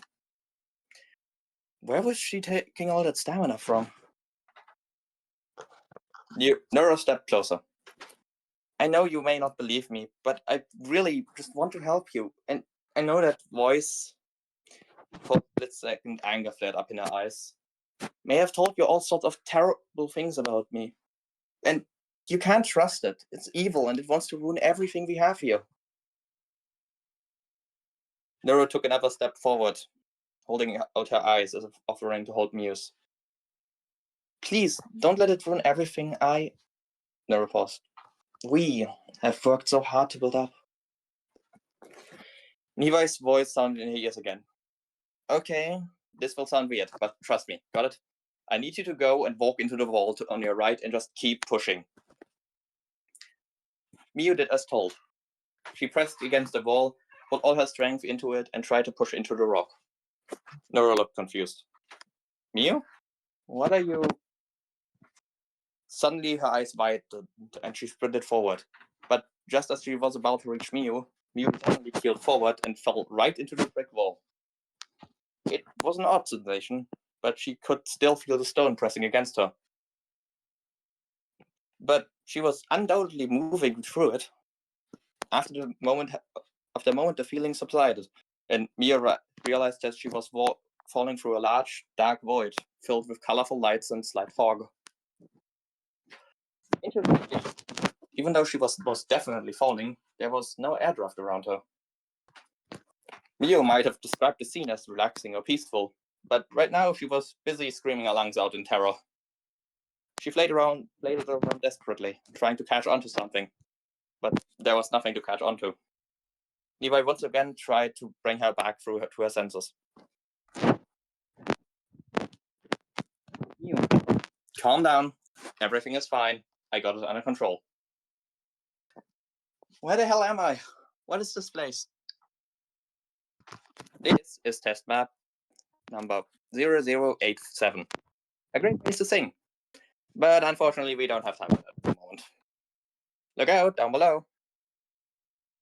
Mia looked down and noticed a cascade of multicolored lights rapidly approaching. Grab onto that stick above you.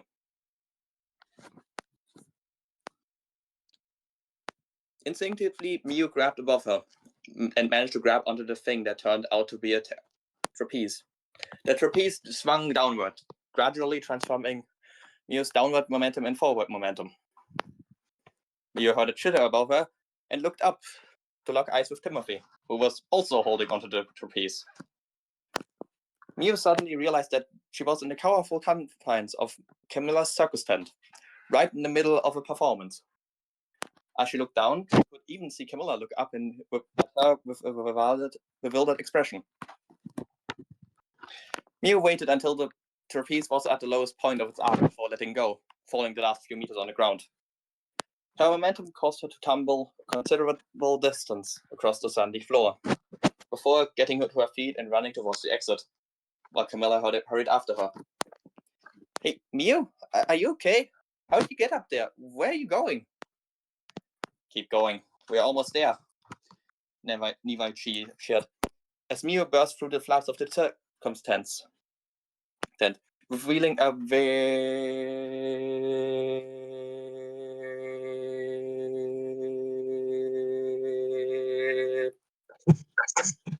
That's not discomforting at all.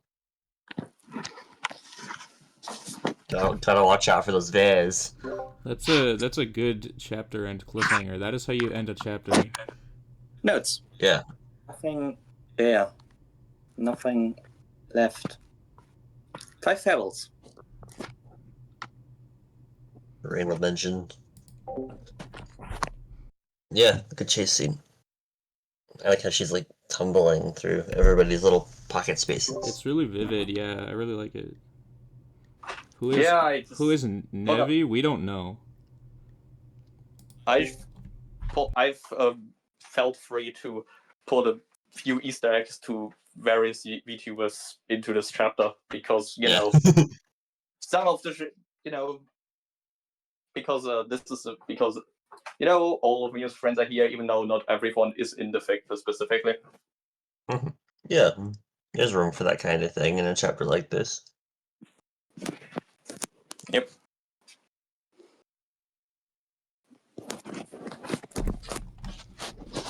Would you like to Anyways, continue what with did you another guys think one? of that?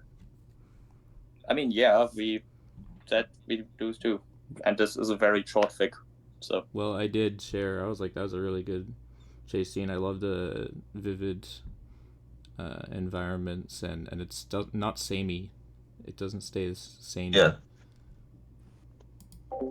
Especially since like the beginning did a little bit, and that's what the point was, to make it feel the sameness unsettling. Yep. Now that we're free, quotation marks, it's like feeling free to get a little more chaotic. Yep. There is reasons, but even though they aren't specifically mentioned in the fic, but I can't really talk about them until the fic is over or I'm spoiling shit. What a chapter title. Yeah. Oh boy. Anyways, does anyone else have something to say, or do I continue? I think it's good to keep going. Yeah. Alright. Additional tags. It's so cold. I'm scared. Suicide. Ah, okay. All right. Sweet. Yes, exactly what you expect when the description is a hey, this is the place where we're all happy.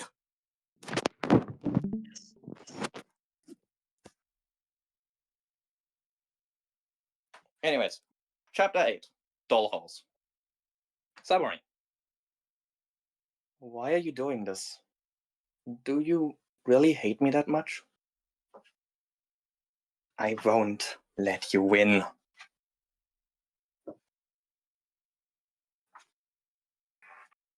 Location. In front of Neuro's house. Miyune runs out of Camilla's circus, followed by Camilla. Camilla! Miu, wait up! Miyune stops. Camilla catches up. Camilla, what just happened in there? You came out of nowhere. Miyune, oh, I just wanted to prank you. After all, you said you were performing, and I thought it would be funny. Something unpredictable happened. Camilla. Ah, okay. But how did you get up there? Mune. I used the teleporter. Camilla. Ah, I suppose that makes sense. Nero comes running down the street. Mew, don't just run off like that. We wanted to have a romantic date together, remember? Camilla. I thought you wanted to build a treehouse. Mune. I do. I'm going to build a treehouse with Nero. Camilla. Nero. Well, we should get going. Come on, Mew. Let's hold hands on the way there, okay? Nero approaches Miyune. Error. Mew, move! The yell brought Mew back to reality, and she sidestepped Nero's attempt to grab her by the hand. What just happened? That was a script. Basically, a cutscene in this place. People really aren't really in control of themselves anymore. Mew looked around. Camilla was still standing there, staring blindly at the spout she had finished a few seconds ago. Nero, on the other hand, she was staring directly at Mew, a shocked expression on her face. Wait, how did you... She stammered before a sudden flicker of realization crossed her face. She narrowed her eyes as anger overtook her features. You. Shit. Listen, Mew, we need to get into Nero's house now. Mew decided it was probably a good idea to listen to Levi's somehow panicking text-to-speech voice and book it towards Nero's house, while Nero built after her. Hey, get back here! I'm not done with you! Mew was honestly pretty scared at this point. She didn't know what was happening, reality as she knew it, and somehow Nero was collapsing, and somehow Nero was the scariest thing to her at the moment. She'd never seen Nero this angry.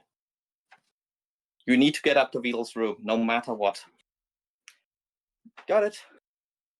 Mew practically flew up the stairs, ripped open the door, and found herself face to face with Nero, standing on the stairs leading up to the first floor.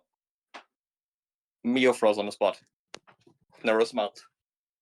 Come on, Mew. There's no need to cause such a commotion. All I want is to talk to you, after all. Mew knew that expression. As a babysitter, she had seen it many times on various children. It was the expression of a child that was trying to keep you out of the living room so you wouldn't discover the priceless waste that was lying in shards on the floor. Nero was desperately hiding something. Nero, let me talk to Beetle. Mew's voice has shifted into a serious and calm tone, even though she was still terrified on the inside. Nero flinched. No, she retorted. Beetle's sleeping. I won't let you wake him just because you feel like it. Nero, stop lying to me. Nero's eyes widened. She quickly tried to regain her footing. I'm not lying. You're just not listening to me. Then let me talk to my friend. Mew uttered the sentence calmly, but Nero shrunk back like she had been yelled at. I... She stammered, unable to come up with a proper response. You just can't, okay? Why not? Nero now looked like she was about to cry. Because... Suddenly, Mew heard the door behind her open again, and sensing danger, she threw herself to the side. Camilla's hands grabbed for the spot where she had been a second ago. Mew looked up, staring into Camilla's blank, unmoving eyes.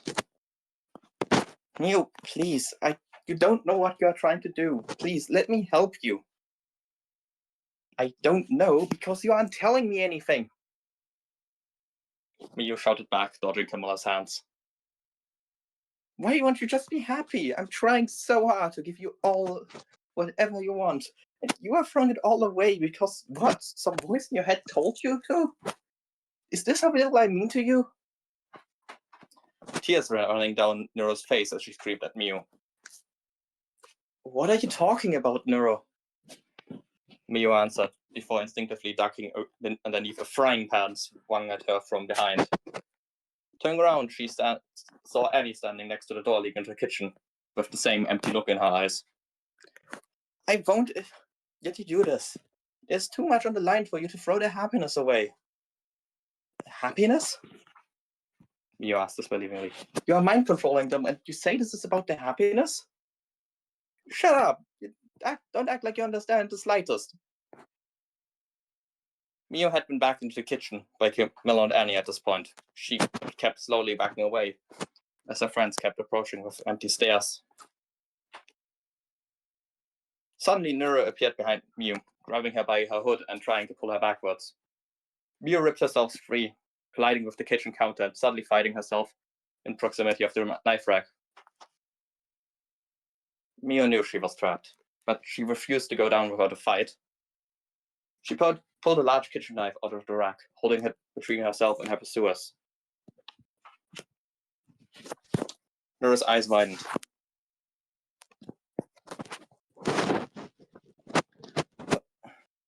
Mio, what are you doing? Tears began to stream down Mio's face as well.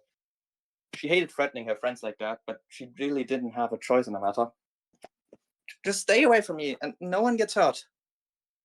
Mio, please calm down. There's no need for this. Listen, just put away the knife, and we will talk.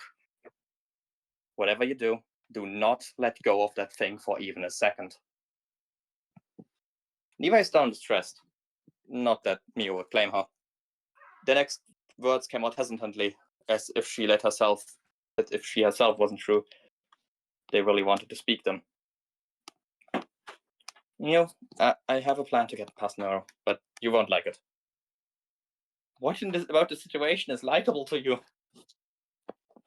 Mio really didn't mean to snark, but she couldn't help it. Levi sighed. Fine.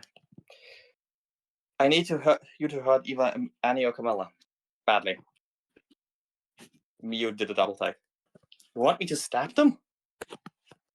Yes. That should distract Nora for a while. Enough time for you to get to Vidal's room. But... Mio was aghast. She couldn't stab someone. She just couldn't.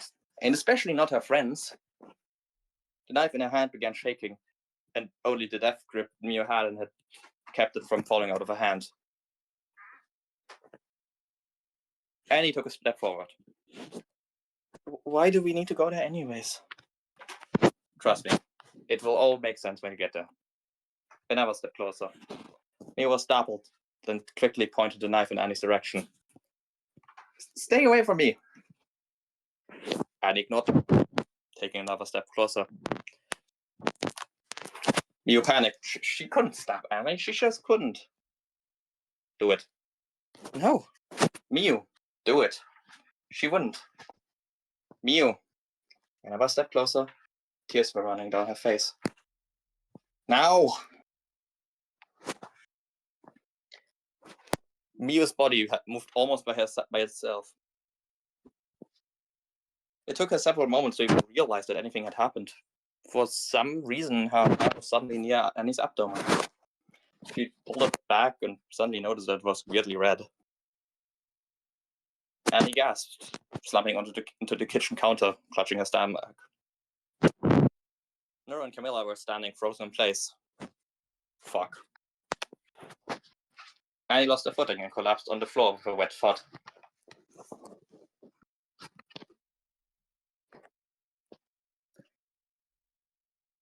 That seemed to shake Nora out of her stupor. Annie! She screamed, rushing over to her mother's side. Tears running down her face, and she seemed to be having a panic attack. She fell to her knees next to Annie and tried desperately to do something. Whatever spell had been laying over Camilla also seemed to dissipate, and she slowly blinked, obviously confused. What's going... Camilla, do something, please! Nero desperately screamed through her sobs as she tried to somehow stabilize Annie. Camilla's eyes widened as she realized what the situation was. Fuck, I'll call an ambulance. She pulled out the phone and started dialing. Miyu just stood there, frozen. And Miyu, snap out of it. This is your only chance. If you don't get out of there now, you never will. Miyu whimpered. But Annie will be fine. This world isn't real, remember? Now get moving. Miyu hesitated.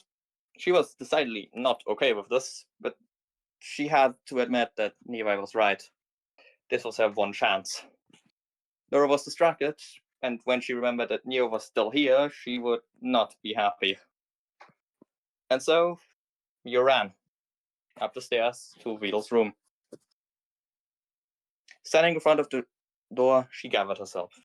This was it. This was what Nora had been so desperate to hide. This was what Annie had been stabbed for. With shaking hands, Miyu pressed the handle and pulled open the door.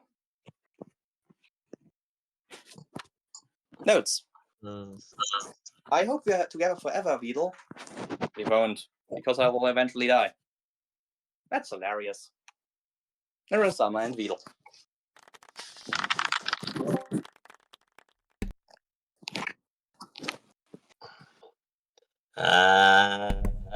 It's so good. It's good stuff.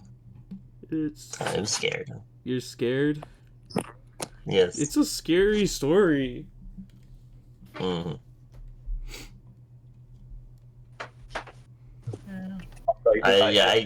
We're about to learn, I think, what spurred Nero to be like this, and that's very fun.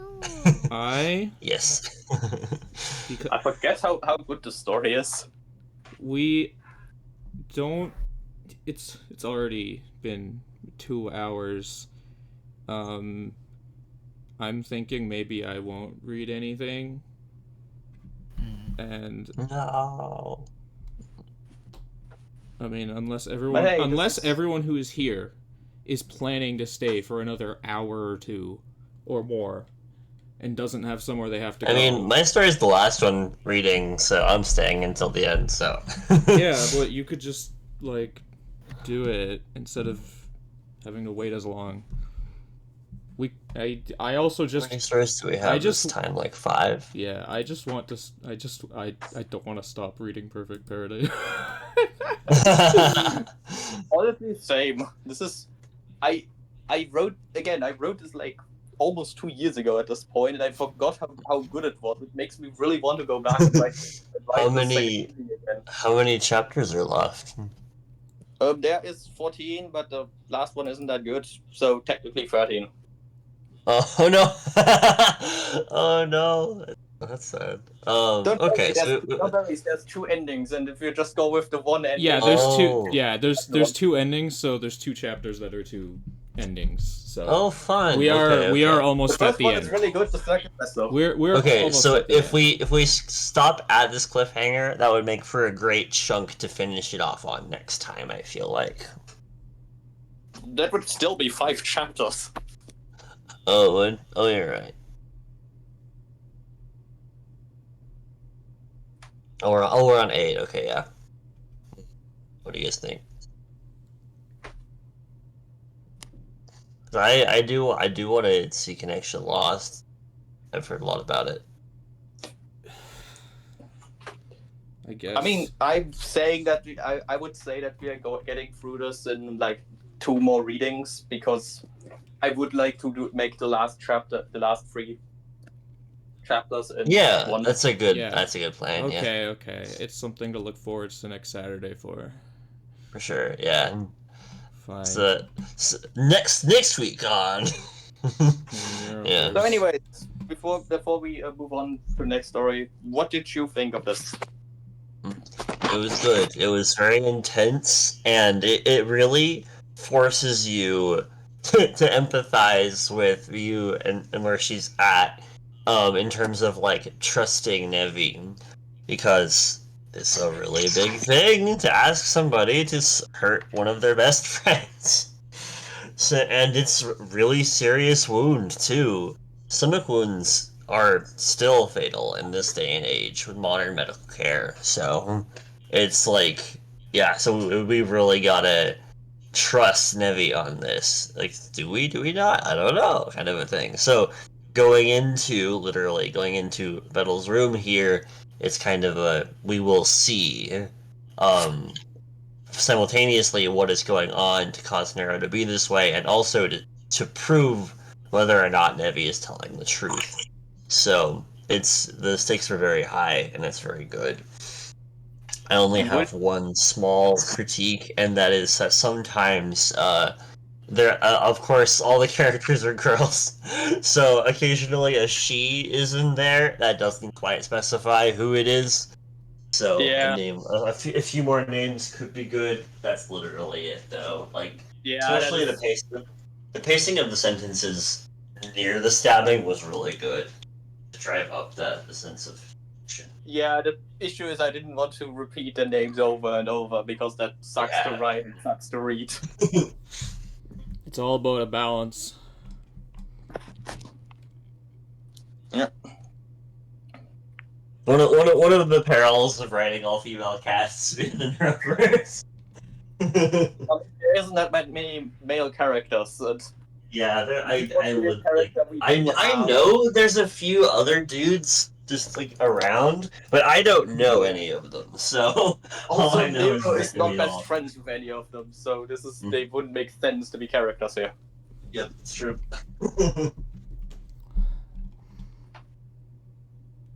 Yeah, Rexon, I don't know who you are. I was thinking so much. That encapsulates everything I know. That's funny. Yeah, sweet. Yeah, good stuff. I'm really excited to see what's happening. Yep. You know what? That's going to be the one for in 2 readings where I'll just read 3 chapters and then talk a little about what I was thinking going into this and why I made certain decisions. You know, director's cut shit. Sounds good. We get the director's cut. Woo. Okay. Good job. All right.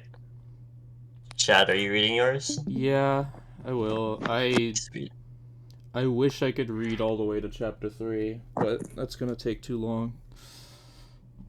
Yeah, you write long chapters, not like I did when I wrote Perfect Paradise, because Perfect Paradise chapters are still like in the very short range. No, it was like I think Perfect Paradise was around the time where I transitioned from like to 1,000 as my middle. I tend to have 2,000 as a minimum, but I didn't really have a set. Like, I just did whatever was the right amount for the chapter. And in the that makes sense. In the case of this story, it gets progressively longer. Each chapter is progressively longer. That is fair. I always also try to make chapters as long as they need to be, but like I've still said like 500 and 1,000, and at some point I tried 2,000 as like some kind of like target value, so my chapters aren't just 3 words long. Alright, well...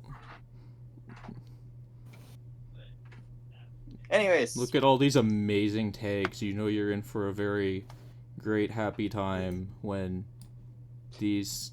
Yeah, honestly, after I'm done with Perfect Paradise, I'm probably gonna read Mission Be a Good Big Sister, because I think that's the best fic I've ever written. Really? You think so? And completed. Oh, completed, yeah, and completed. I do think like Creepy Crawlers in Your Closet and Artificial Heroes are better. Yeah. But they aren't finished yet. Yeah. Creepy Crawlies in Your Closet is like my number 3. Bro, I'm waiting for that one to update. Don't worry, I am working on it. Unfortunately, I have been working on it for like a year, which is why they are now both in hiatus, because I just can't. Well, you used to post like every single day back in the beginning. Honestly, you deserve a bit of a break. Like, you've probably been carrying your Neuroverse fanfiction. He did. It's because of him that it really got going. Yeah, more or less There, like for there was a about point in time where 3 he months to had half a over year, twice I was the. the guy who wrote Neurosama fanfiction. Yeah, he had like over half the stories were his. That was how it was at one point. So That's Yeah, cool. at this You point, deserve I'm a raise. a slight bit out of the fandom. I'm trying to get back into it, but I'll update you on how that goes. oh, Well, at least it's a living fandom. Yeah, Yes, that's I'm cool. extremely proud of what we have accomplished. Man, Yeah, I want to like- contribute more. I want to add more stories, but so far I'm stuck at 1.6 words, and I just need to have Vidal. Like I'm currently having like writing is you know hard. when in anime.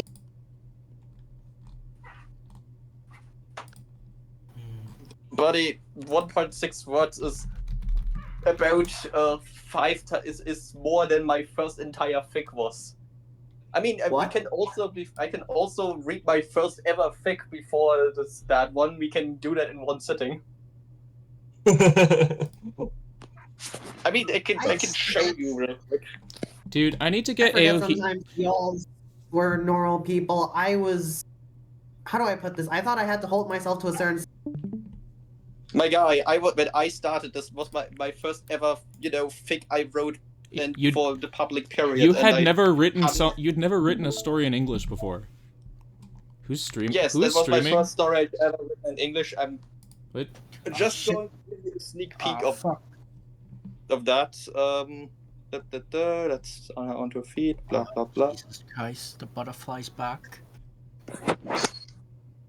Awareness and all the problems it creates. A total of 4,000 words. And 5 chapters. Yeah. I And, should write fiction. It's It's been a while. it is fine. I still can read it without cringing to death. But I don't like it very much personally. I mean, yeah. You some people like simultaneously it, you simultaneously have a story that is one of my least favorite and a story that's one of my absolute favorite. So if that says anything about your improvement. The first thing I ever did, the idea was basically I had an idea and I wanted to write it because there were no other ideas, because there was basically nothing else, and I was like, people will like it good enough because there's literally no one else. There is no competition. Yeah. Yeah, when you're only Monopoly. Real quick, I'm going to check out my first ever fic and see how many words were in that one. When your competition is 3 short stories and one story and one long story that is on a different website and basically includes has Neurosama appear once as a mention, I was confident that I would be able to perform animally. Downloads an extension. I can do it for My first story was 50,000 words, and it is also one of the only I've ever finished. I also wrote it in a month. I have never written that fast in my life since. Okay, I shouldn't have done that. When did I have 7 work? Okay. I shouldn't have done that. It just messed up my format here. Uh-oh. You can go to your extensions and just disable it. How many did I have for my first ever chapter, I wonder? Like I was into ReZero for that's why, let me put this in the word count. Jesus Christ. Oh, the butterfly. Fuck. I was into Respirited for a bit. What was my first? I mean, There we go. Kind of hobby, but 7 words. Holy shit! Whoa. Man, even back then I maintained a decent standard. Alright. but this is Neurosama like the first fandom I've actually actively engaged in. So I Which is guess really fun. we're done the read along, aren't we? Sorry. I know your story. Please continue. No, we were just. It's Talk good that about we're ourselves. getting it's good that we're getting to talk about this stuff. I'm glad. This is good stuff. Yeah. I love your fic. Please read it. Oh, thank you. I'll shut up now. Oh, I appreciate that. Sorry to interrupt your conversation. Nah, it's true. Okay. Nah, I tend to get carried away. No, Yeah, I'm let's glad. go. It shows passion. Hmm. This was first published August 2nd, 2024. Well, Anyways. Oh, that's quite a long time. Connection Lost. Shoutouts to Askanite for the title. yeah, Astronaut. Summary. In a world where androids live alongside humans, twin sisters Neuro and Evil share thoughts, memories, and emotions through their digital bond. But when a virus outbreak forces them to sever that link, their connection is tested like never before under the weight of financial strain, societal fear, and worst of all, their differences over what matters most. As not only their minds are threatened, but also their relationship, they must confront a daunting question. What survives if the only connection that truly mattered is torn apart? Shoutouts to Skynet 8 and Anofam for making this for me, because I could not figure out a good summary for a long time, and they helped me come up with something better. Skynet 8 just left a kudo on my story. Hey, nice. Yeah, I try to help, but I'm good at titles, I'm less good with summaries. Yeah, I'm good at prompts. That's a lot of beta readers. Anyways. There's a quiet hum of electricity permeating the air of the small, dusty study. With only a small table lamp sat in one corner of the room and a window high on the wall letting in moonlight, the space is cast in dark grays and blues.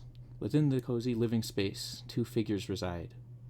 Neuro is busy dusting with a feathery machine, clearing off debris from a shelf, her brown-furred and white-tipped cattail swishing behind her in rhythm. We really need to get this place completely clean one day. Evil hears her twin sister's voice in her head while she sits on a chair at a desk, arms crossed and eyes fixated on a clean, clear hovering display in front of her. You mean you need to. I'm not lifting a finger to help with that. Her words have a haughty air to them. Her eyes drift across the screen, watching as her messaging program opens. Neuro frowns while reaching down to pick up a fallen pile of books, straightening them in her grip. You're so cruel, evil twin. Won't you spare some kindness and help me in such trying times as these? Neuro makes sure her sarcasm is as bountiful as apples in a harvest. Evil shifts in her seat and turns her head to look behind her at her sister, while words are filling up a message on the screen behind herself. Evil gives a smirk. The image of a hand with its middle finger sticking up is shoved into Neuro's mind, and she nearly drops the pile of books. Her mouth hangs open in disbelief for a moment before she turns to mock glare at her sister. You're so childish, Neuro chastises, her closed mouth tightening in a firm line. Evil rolls her eyes. What you call childish, I call evil, dear Neuro-sama. Neuro snorts out loud and her lips curl upwards again. She places the books on the shelf. I guess that makes all villains petulant children then, right? Evil gasps and turns her chair, a hand grasping it and her foot stepping to the floor. Don't you dare call Lex a petulant child. Neuro snickers and bursts out laughing. It's fine if I call you childish, but when I call your fictional crush that, suddenly you're uptight. She's doubled over, holding her stomach while laughing. Evil growls, turns away and crosses her arms, eyes closed. I have no idea what you're talking about. Her tough, cute voice speaks aloud into the previously quiet room. Nero's laughs slow a bit and she stands up straight, holding her hand up to her chin with a knowing smirk. The cat ears on her head twitch. Oh yeah? Why'd you disconnect from me then? The teasing tone is even more obvious now that it's spoken aloud. Evil blushes and her own tail twitches erratically. You just bug me so much I don't want you in my head. The girl lies shakily. Nero opens her mouth to respond before she's cut off by a machine sitting on a stand in the corner of the room, whirring to life. Both girls turn to the source of the noise. Did you turn on the hologrammer? Evil questions, relief evident in her voice. Nero shakes her head. Nope, I thought you did to escape the embarrassment. A finely dressed newscaster appears before them in a clear 3D image. Attention all citizens, this is a national safety alert. Nero's artificial heart drops. Evil swallows. A new Delta-level virus has been confirmed to exist after multiple reports in the last several days. Nero gasps. Evil's eyes go wide and she hunches backwards. Nero, isn't a Delta-level virus? The most dangerous and infectious virus type, yes. They're both silent as the newscaster continues. This virus, called HAV-02, causes androids to become completely uncontrollable, violent, and primal. Be careful when going outside, especially at night. If you see or suspect an android has acquired it, report them to your local authorities immediately.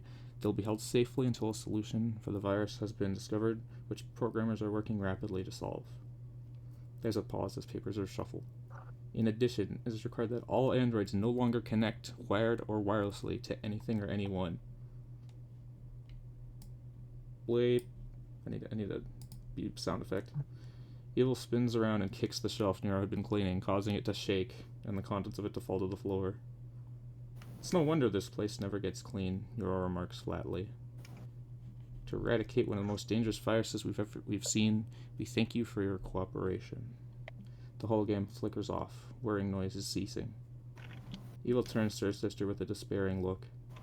This sucks. We can't connect anymore? How am I going to do work? How am I going to play games? Well, Nero speaks aloud, disconnecting from her sister and turning off all signal distribution from herself. We'll have to do things the old-fashioned way. Evil twirls around on the heel of one foot dramatically, and then falls to the floor on her backside with a crash, shaking the room. But that'll take forever! She starts to perform snow angels on the carpet beneath. Nero shrugs and turns her gaze out the window, staring at the moonlight. Well, I'm more upset that I can't connect to you anymore.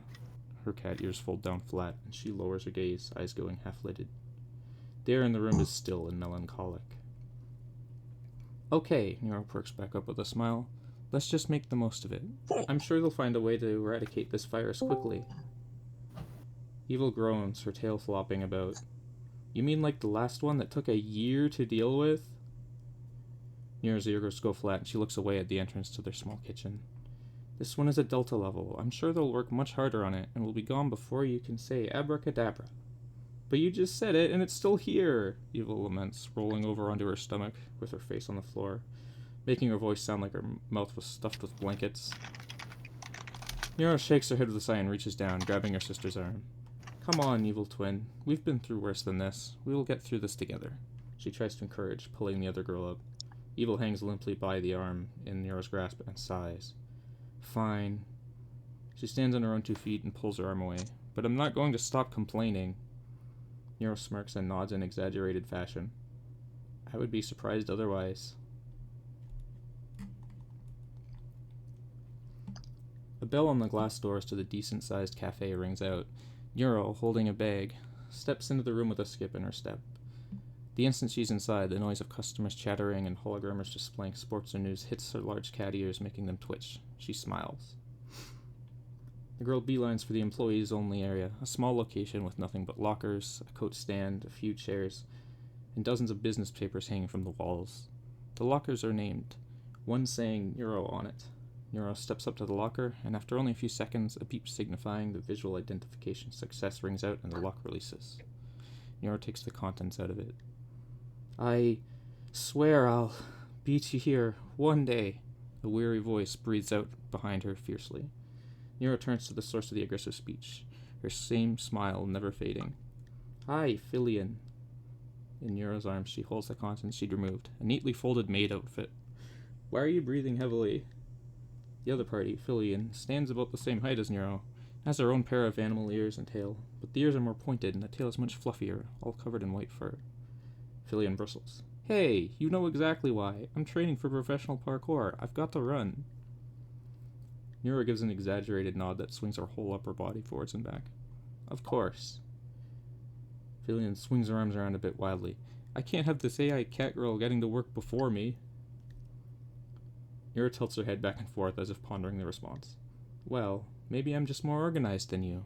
She narrows her eyes, along with a barely perceptible upwards curve of one side of her mouth. Grr. Even if that's true, I can't have you beating me. Filian crosses her arms and turns her head away, tail swishing in wide arcs behind her. Wow, you're really passionate, Filian. I'm sure you'll get here before me one day. The flat tone Nero regularly keeps gives no indication whether she's being sarcastic or genuine. I bet you don't even mean that. I bet you aren't even faster than me. Let's have a race right now, Filian challenges, fist to her chest strongly. Nero bounces the clothing in her arms up and down a bit. Nah, I've got work to do. She turns and heads towards the washrooms to get changed. We have time. You're just a scaredy cat, right? Fillion retorts with a grin. At least I'm actually a cat, Nero says smugly without turning around. She's pleased by the minor screech she gets in response. A couple minutes later, and Nero exits the washroom, now decked out in an apron and maid dress. On the right side of her chest is a fancy-looking logo with the words Neko Musume Cafe on it. Nero's cat ears turn, and her tail wags lazily behind her. Fillion steps past Nero, holding her own work clothing. I'm not a fox. I'm a cat. She grumbles as she goes by. Nero keeps smiling, teasing Fillion about her mishap getting the wrong gene modifications never seem to get old for her. Nero shoves her own clothes into the locker along with her bag and closes it, the door locking in place behind her. With that, she skips out onto the loud floor, clocked in and ready to work. 20 minutes later, Nero has waited on a few of the colorful touchscreen tables and comes to another seating area, hosting a family of 4. She wears a bright smile with sparkling eyes as she stops in place, folding her hands together customarily, tail visibly wagging back and forth. Hi, welcome to the Neko Musume Cafe. What can I get you today? She asks with cheer. Of the 2 children parents, the father's one to speak up. Yes, we'll have a breakfast cat combo, 2 mouse meals, and also the Permiglayo. I don't even know how to pronounce that. I wrote Parmigiano? Yeah, oregano. I don't even know how to. Okay. Nero nods repeatedly. Alright, we'll have that ready for you shortly. Would you like any drinks? Water for us and 2 glacial gâteaux for the kids, thank you. Okay, I'll be right back with those. Nero spins on her heels and is about to step away when she gets interrupted. Wait, miss, you didn't write our order down? The woman at the table asks. Nero blinks and shakes her head. Oh, I wrote it down, don't you worry. The 2 adult customers look at one another for a moment. Would you happen to be an android? Something about the question feels off to Nero, even if nothing about it is inherently strange. I prefer to be called an AI, but yes, I am. Nero's more formal speech starts to leak out. 2 adults look at each other and begin to talk quietly amongst themselves. I thought you said there weren't androids out here with the virus. I assume there wouldn't be. What kind of business would endanger its customers like this? You're the one endangering our children by taking them out at a time like this. Nero's smile starts to slip as her sensitive cat ears pick up their whispers. Parents seem to end their bickering. They stand up, taking their confused children with them. We're terribly sorry, but we have to be elsewhere. They keep away from Nero as they pass by, heading towards the exit. Did I do something wrong? Nero calls out over the noises of the cafe. We're terribly sorry, the man apologizes as they exit, leaving Nero with a dark feeling in her chest. The overcast atmosphere of a rainy day accompanies Evil as she stomps off the elevator and into the large office space high up on the 5th floor of the business. 2 dozen workspaces flank either side of the cat girl. As the storm of Evil's wrath walks its way down the aisle, not a single coworker dares speak the smallest of words for fear of being torn apart. That is, all but one. Hi, Evil! A scratchy, cheery voice calls out. Evil ignores it and steps into her own work area at the end of the room. There's nothing but a desk, spinning chair, and computer plane in her booth, with the sole decoration being a picture of her sister hanging on the wall at her desk. Bro, you look angrier than I can ever remember seeing you. What happened? Evil gives an irritated sigh and drops her bag onto her desk, pulling out her chair to sit down and placing her hand on the computer plane. The flat rectangle on the desk lights up, and a screen appears before her eyes. What do you think, Camilla? What in the world could possibly ruin my mood on such a lovely day as this? Pink hair with bat wings on top is peeking up over the top of her booth from the one in front of her. Beneath it is a girl with blue eyes looking down at Evil. Oh, I know this one. It's your time of the month. Wait, do androids get those? A barely repressed scream rips out violently into the uncaring world. No, you dumbass, it's the virus. Evil's voice trembles as though she were in a world-shattering earthquake. Oh, that makes sense, Camilla responds, seemingly oblivious to Evil's plight. It sounds pretty scary. Eam's voice softens. Stay safe, okay? Evil takes a few calming deep breaths and then leans back in her seat. Ugh, that's not even my biggest problem. Huh? Camilla has her hands on top of the booth and leans farther towards Evil. Then what is? Evil stuffs her hand into the bag on her desk and forcefully yanks out a keyboard and mouse. I have to use these stupid things. Fumes are almost visible above the girl's steaming head. Oh, is that all? Camilla starts giggling, hand to her mouth. Evil's fangs become visible as she bares her teeth, leveling a death glare at Camilla. I connect to the computer. I don't use these stupid ancient tools. They take 10,000 times longer to do anything with. There's so much more effort. She unceremoniously drops the keyboard and mouse onto the desk in front of the screen. Aw, it's not that bad. I mean, I get by using them all the time, Camilla offers as a consolation. You, Camilla, if my memory bank served me correctly, are in the 97th percentile of typing speed. Evil retorts with a grumble as she reaches beneath the keyboard, flipping a switch to turn it on. The device makes a small click sound once it connects to the nearest device, which happens to be Evil's computer. Hey, don't need to praise my skills, Camilla says in a tone that very much indicates she's pleased with what she heard. Evil shakes her head and her cat ears swivel back and forth. Just shut up and let me work. This is going to take me long enough without your blabbering. Camilla sighs. Fine. Have fun using a keyboard like us organic folks. The pink-haired girl disappears back down into her own booth. Evil flicks her mouse on in the same way and sighs pitifully once again. Staring at the devices sat on her desk beneath her hands, she swallows. Okay, this is simple. Humans have done it for centuries. Evil tries to encourage herself. I can do this. I can do this. I can't do this! Evil screams, whipping her bag across the wall of their home's front hallway. Impossible. Absolutely impossible. What do they expect from me? I haven't used those stupid devices before. Nero is standing nearby at a safe distance from the ball of fury. That sounds rough, buddy, Nero helpfully responds. Grrr! Evil stomps her foot, eyes closed and teeth clenched. Do you want to know how bad it was? Do you, Nero-sama? Nero's ears go back and she starts to raise a hand. 5. I got through 5 forms in the entire day. All 8 hours. Evil reaches down, pulls off a shoe, and whips it against a wall too with a resounding thwack. Nero winces a bit at the impact and raises her hand up again, tail twitching quickly behind her. Be careful. We don't want the neighbors. And do you remember how much I'm supposed to have completed per week? Evil yells, arms waving animatedly, clearly not waiting for an actual answer to her question. And the landlord. Don't forget the 4,500. Evil takes off her other shoe and whips it violently down their hall. The force from the object in flight shaking objects as it flies by. The books, having been neatly stacked, are blown off the shelf onto the floor again, and with a loud crack, the shoe embeds itself into the far wall of their study. Nero just stares down at the mess with a flat expression. Evil huffs and crosses her arms. This is not going to work. They'd best lower their expectations because of the virus if they have any intellectual thoughts in their skulls.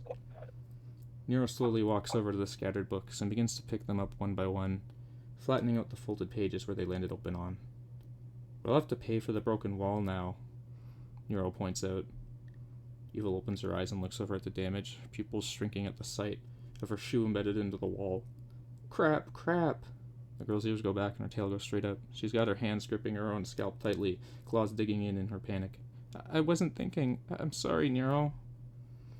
Nero's mouth curves upward slightly, and she turns to look at her sister while reaching down for another book. It's all right, Evil twin. We have enough in our savings to cover that.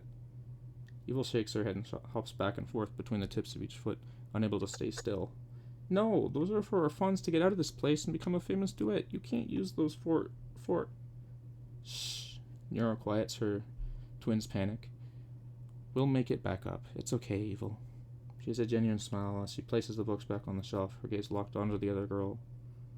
But I'm barely even getting work done. How?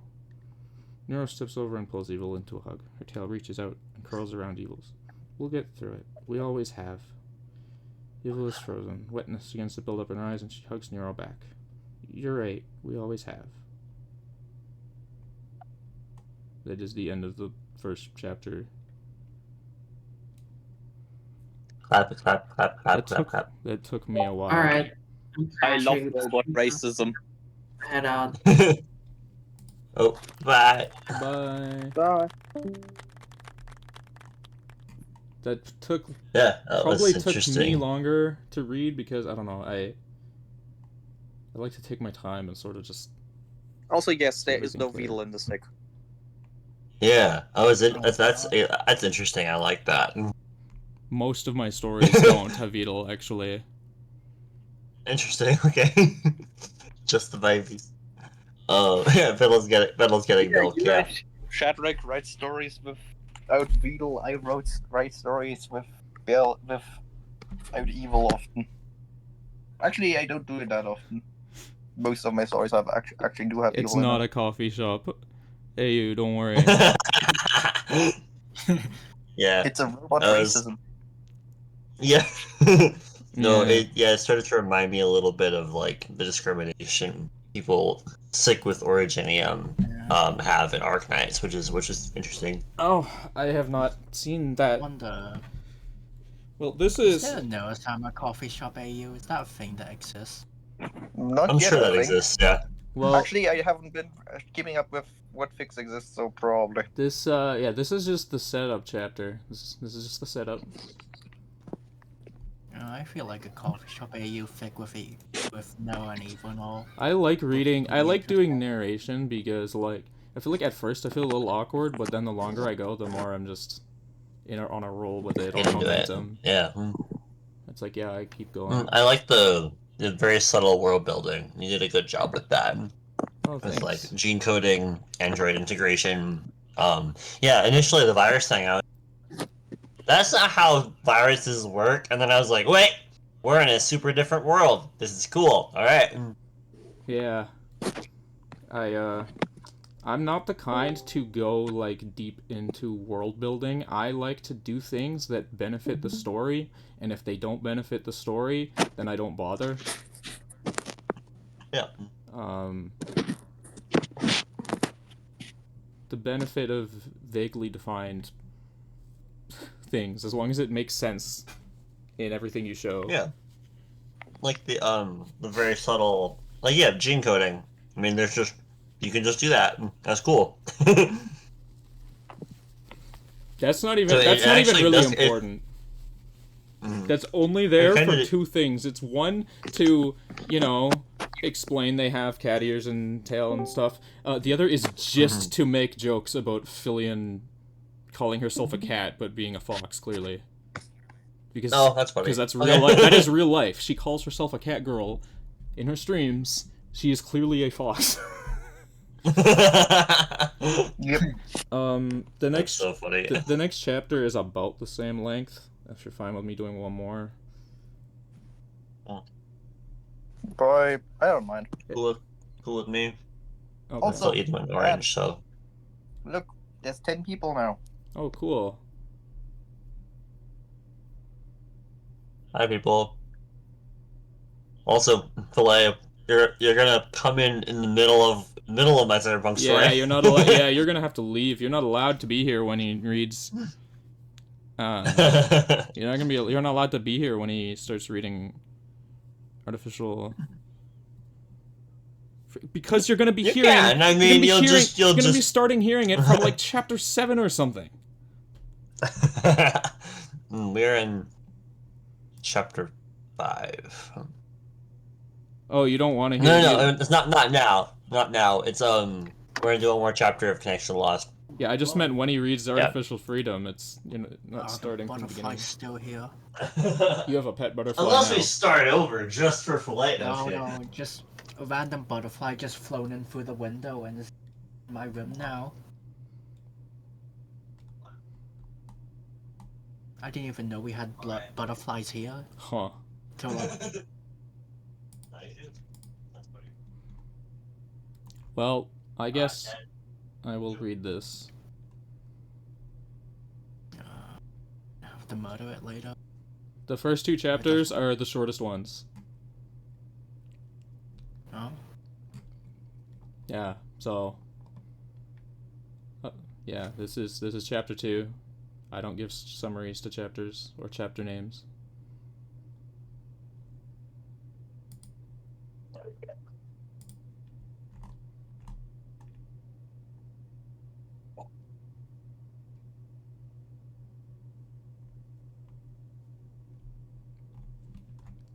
Should I start? Do it. Okay. Yura's sitting at the small black circular table in their shared kitchen, a small cube on the table projecting up a screen before her eyes.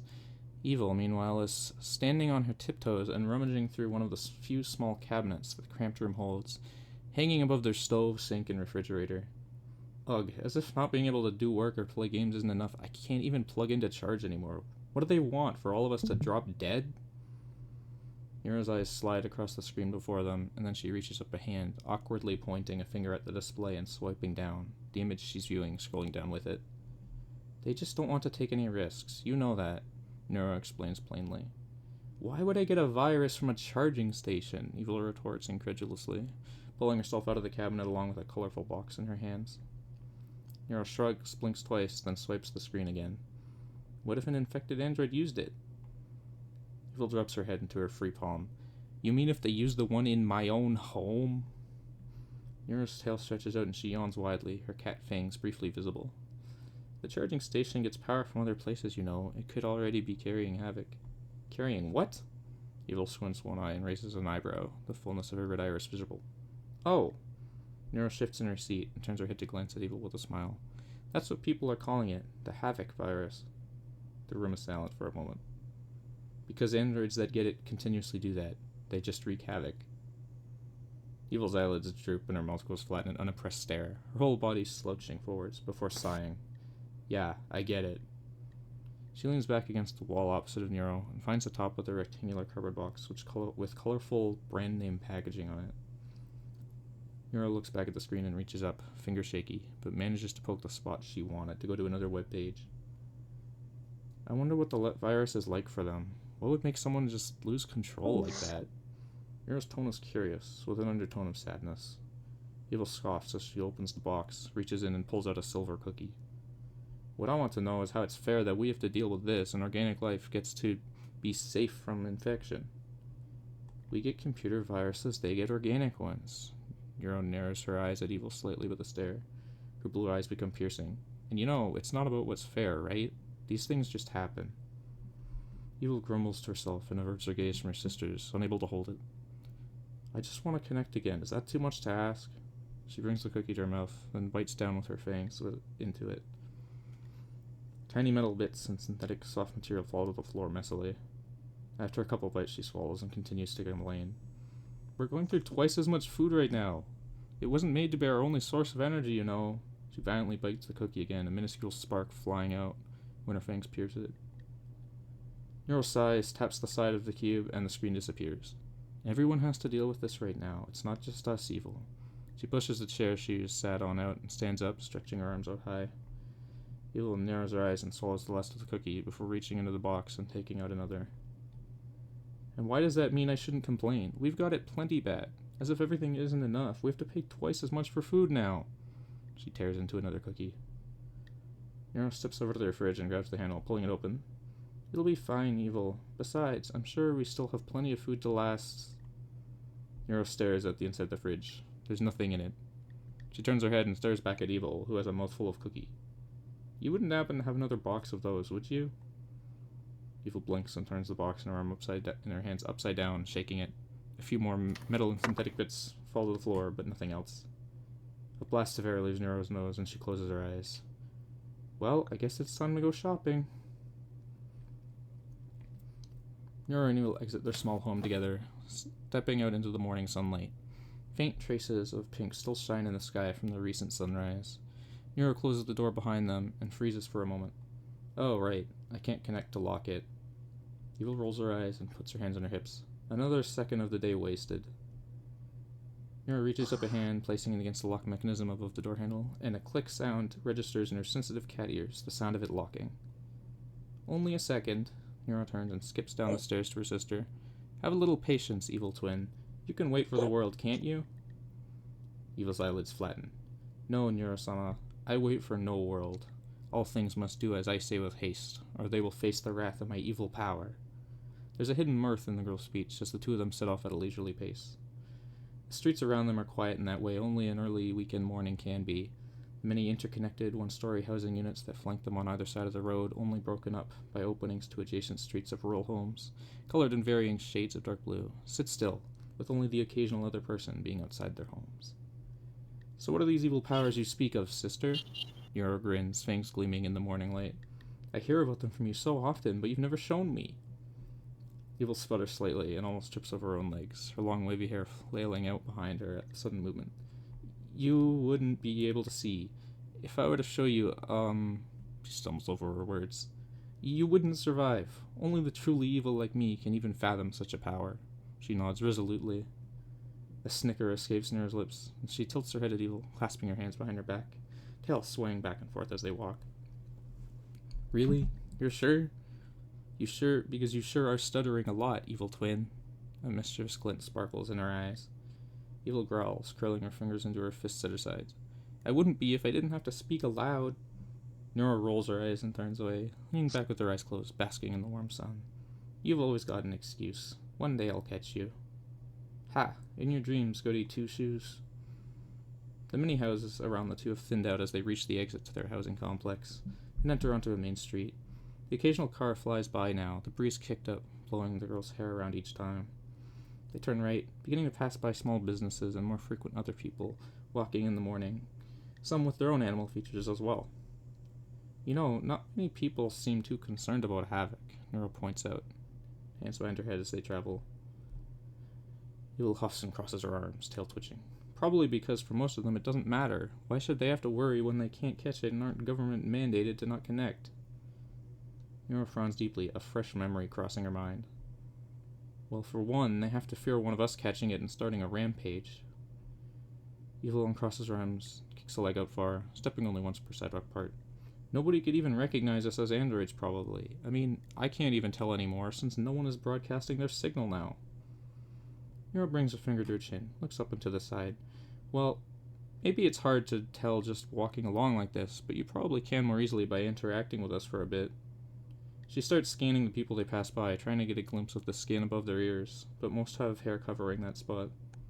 Evil laughs awkwardly. What, do I have an android accent? What does it sound like? The corners of Nero's mouth curve upwards again, and she removes her finger from her chin. No, but you do have a very evilish accent. Her sister gasps, tail straightening out and her red eyes shining. I do? Why did you never tell me? That's so awesome. Nero can't help but laugh with glee, holding her hands to her chest. Well, I guess I just didn't notice with how little we speak aloud to each other. She opens her eyes again, a softness to them as she turns and gazes to her side at her sister. Seeing Evil smile again, standing up straight, a sparkle in her red eyes, has an infectious joy that Nero can't and never could describe. Making Evil smile, laugh, and be in good spirits fills her with a satisfaction nothing else can match. The two of them finally reach their destination, a medium-sized grocery store, the front made of glass windows. There's a glowing open sign near the front entrance, and a large logo atop the building with the words Food Basics written on it. Doors slide open as they step up to it and enter. Cool air from refrigerators and the smell of baked goods strikes the girls from the moment they cross the threshold.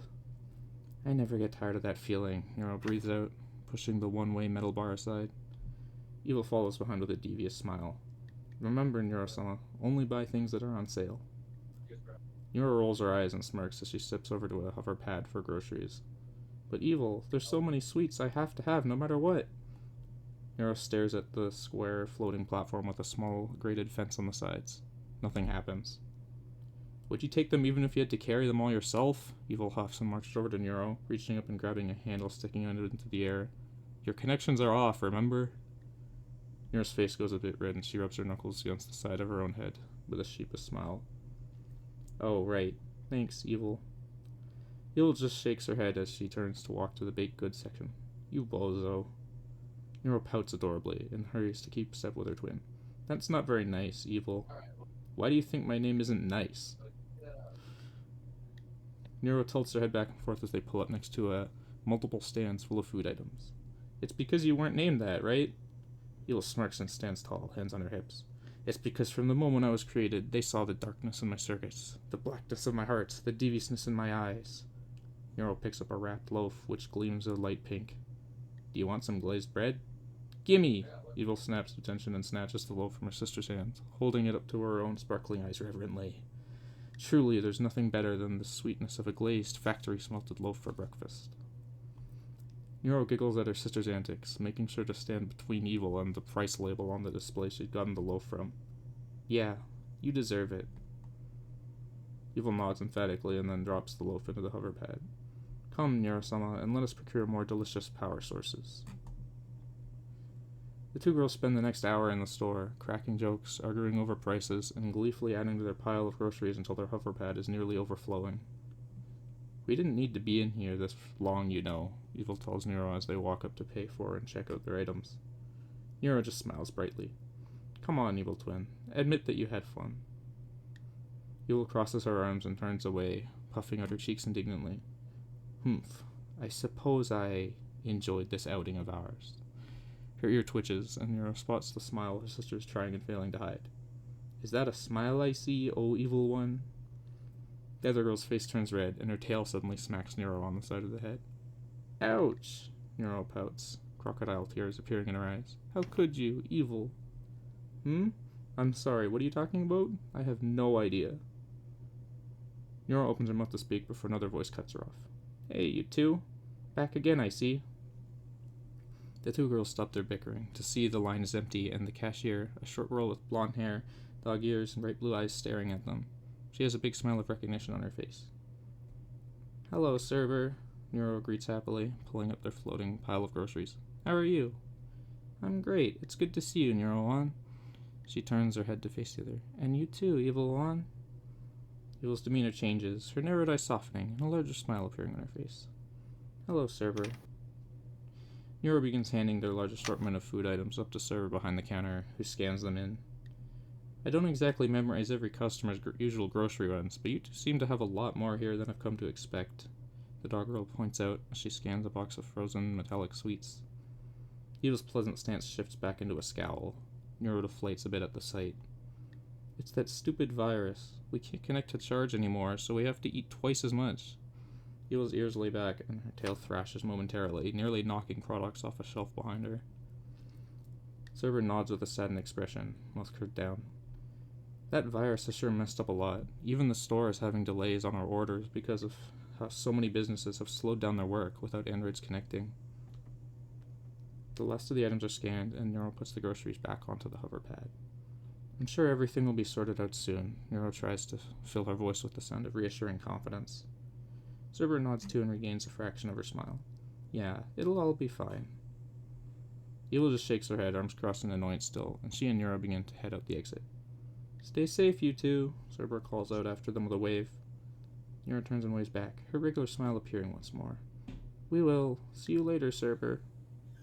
The sliding doors open to let the girls back out into the streets, the fresh morning air and sunlight striking them once again, this time higher in the sky than when they'd first entered. Their walk back is quieter, with Evil's brooding creating a poor atmosphere. Nero guides the hover pad along by its handle and keeps glancing at Evil's expression. In addition to her crossed arms, she's got a deep frown, red eyes distastefully glaring down at the sidewalk before them, and her tail occasionally whipping back and forth behind her. Nero closes her eyes with a sigh. Well, it was fun while it lasted. Nero decides to remain silent for the time being. The two are about to reach the entrance to their housing complex when they're suddenly stopped by the sounds of tires screeching and then a crash, only a dozen or so meters away. What was that? Nero says in alarm. She abandons their groceries and retraces their steps, turning around a corner. Her eyes widen at the sight. A black car has crashed into a roadside tree. The front of the vehicle is completely collapsed inwards and smoke is rising into the sky. Several other onlookers are scattered about. Right in the center of the crash site are two people. A woman only a bit taller than Nero has her back to the car, fear strewn across her face. Following her ghastly gazing line of sight, she's looking up at a man who'd be unassuming with his short hair, average height, and slightly rugged features if he wasn't shaking uncontrollably. Adam, don't hurt me, please, the woman pleads as she backs up slowly. Grr. Nero's sensitive ears pick up the low, guttural sound emanating from the man, only a warning signal for what comes next. Grah! A violent scream rips out. The man swings an arm, which comes crashing onto the car behind him, completely crumpling the metal frame.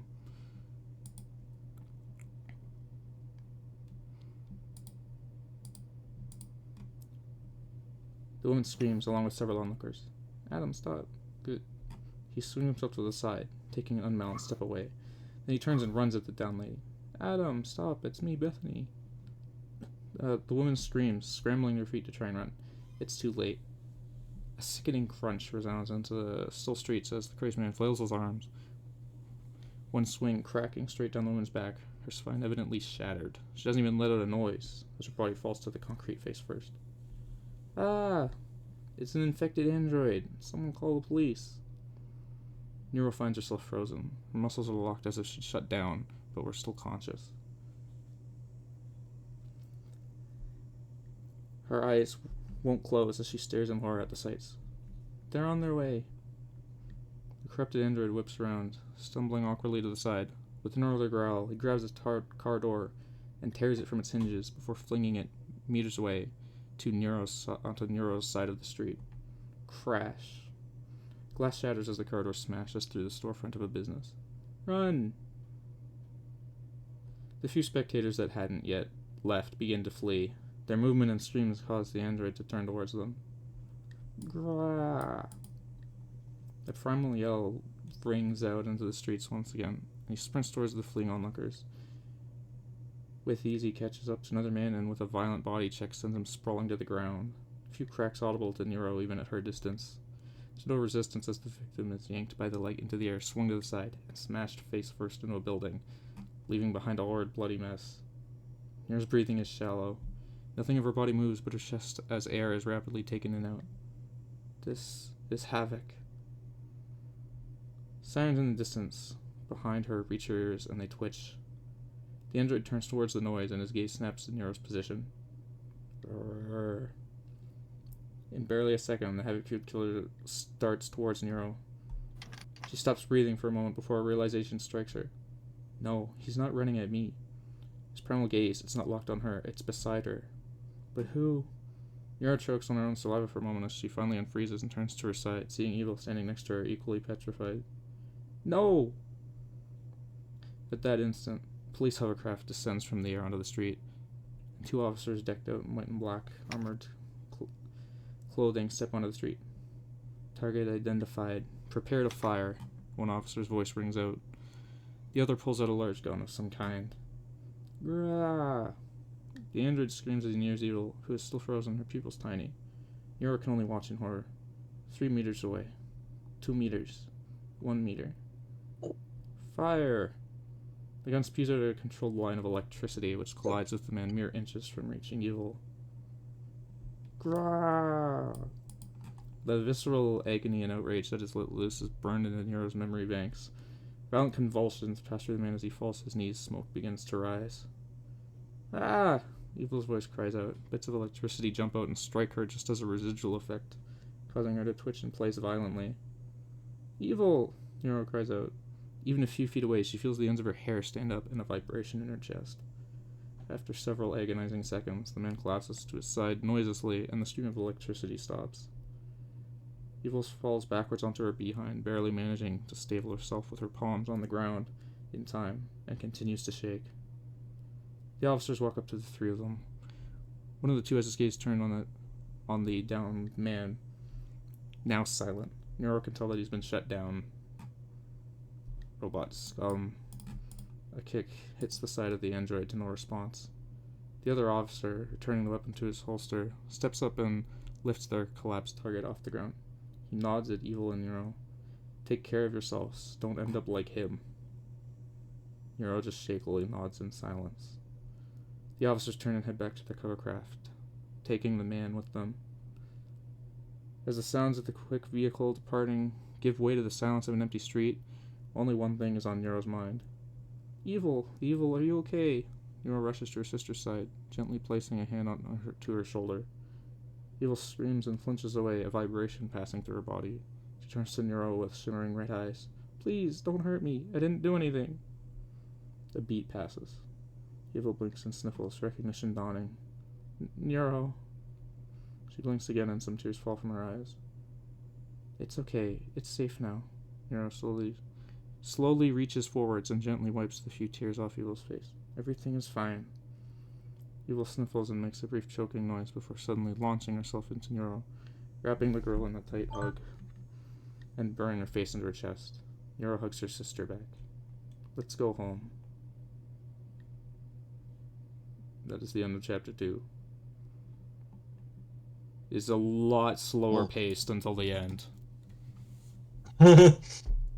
Oh, I know. Oh, I've read the thing. after this point? Oh, okay. No, thing is no, I so meant it's I meant very this slow chapter. paced, Sorry. Then shit. Oh, Then the you think climax. you think this is slow? Okay, cool. It was No, this is a slow build up, and then when shit goes down, it's like 2 chapters and it's over. Crazy. Okay, yeah. Yeah, yeah, some fun notes on the side that you can read. But yeah, I really like the two of them. They're really fun. And yeah, it seems to me like this virus doesn't feel natural. It feels like an attack on Android kind, because it's like feels designed to, yeah, well, not well, one, destroy them, and two, to discredit them as like a life form almost. well. So that's pretty interesting. How does any virus for a computer get made, come to existence? Yeah, Cartoon made the same point, and I was like, because it kind of made it sound in the beginning like it was like viruses were like a natural thing, like they are for humans, and it kind of sounds like that's the narrative people try to push here, even though it's very obviously not the same. So Yeah. that's fun. Don't you just love government propaganda? Anyway. So anyway, that's interesting. I've noticed, which bothers me a lot now that I have noticed it. The whole recharging thing, like, are they connecting with the power station servers or what? And why? I mean, like, okay, here is the question. I was like, in lore-wise, in collection laws, it's like, since other androids may have used it, like the same server or like not the same server, the same power station from like different ports, Oh, so it's and like like infected. maybe so they basically what they're doing is probably like infecting the main station basically, so that any port connection that gets busted. But yes, you're also right. How can you like transfer data like that to just copper basically? Yeah, there's also the fact that, like, this isn't the first, this is a very severe computer virus, but, like, this isn't the first computer virus to ever exist, so technically there should be, like, for example, for this thing where you really don't need them to connect to anything, this should be, like, something that data cannot be transferred across, considering that, computer viruses exist. Yeah, once again, pointing out like an aspect of discrimination, where that kind of intentional design feels like it could have been remedied by this point, but hasn't. So, woohoo. No, I mean, Okay, so hold on. So what you're trying to say is that since it's intentional that the child ports can actually transfer data. Yeah, like they put extra effort into their power grids so people can, so electronic devices can catch a computer virus by charging. This just feels like a dick move. Yeah. Yeah, it's good. Hosukon says for central power connection can transfer data.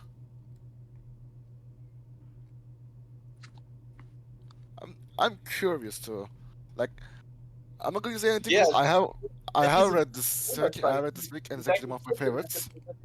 Oh, really? Oh, thank you. I'm glad. Yes, it's incredible. I say it's incredible. For some reason. And there is really no good reason I can think of.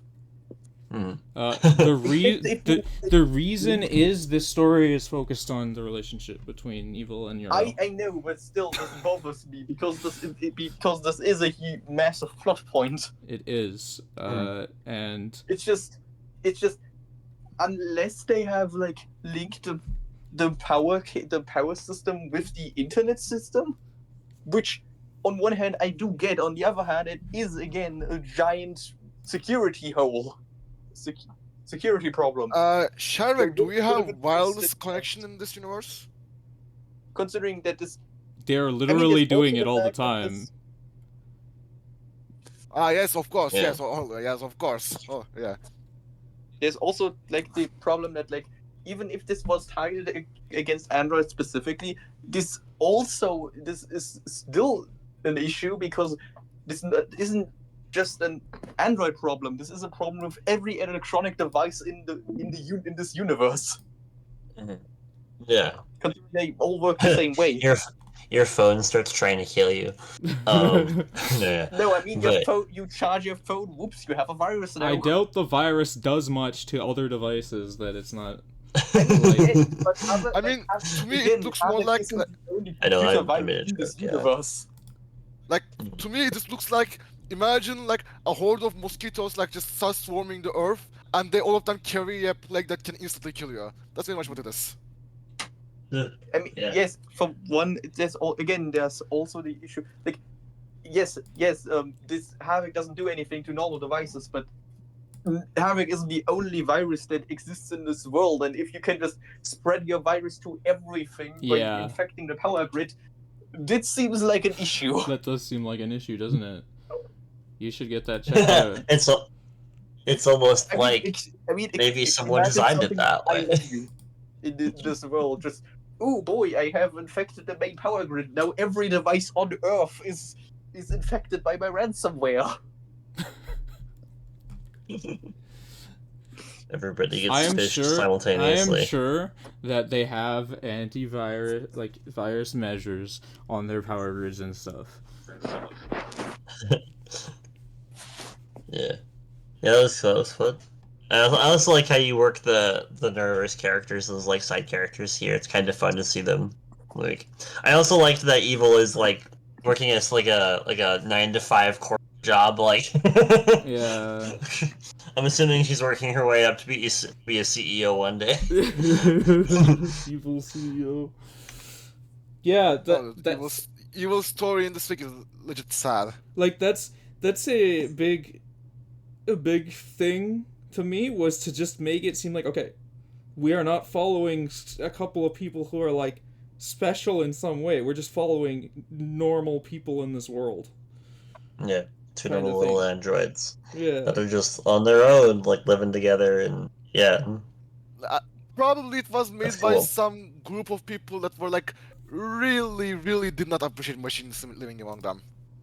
That's like the only thing. Like, otherwise, why would you like want to just wipe out all of the androids if they're like this good at doing everything? Jealousy, actually. Yeah, it is also kind of funny. That's like something that specifically only targets androids and like nothing else. Yep. This feels like like the electronic equivalent of a biovirus. Probably, like I said, probably like a team of individuals that like really hate them. Because like you also saw, like the device isn't the worst. It's like this is the worst part. It's the worst part of the device itself. But the second part is that you will see that their reputation also just gets destroyed like pretty quickly. I wish I could. I wish I could read. I had wanted to finish chapter 3 also, but it is so late. You still want to read Artificial Freedom? You want to read another chapter? Yes. Of that? Let's go. Yeah. I was gonna try and go for 2, but it's fine. Personally, I am fine with running late on these because I don't have anything to do today. But not everybody is in that situation. So. Okay. Yeah, I mean, most people I've left anyway. So. Well, we had 5 when we were starting Perfect Paradise. It went up, and now we're here, and we're down to 6. So. It's fine.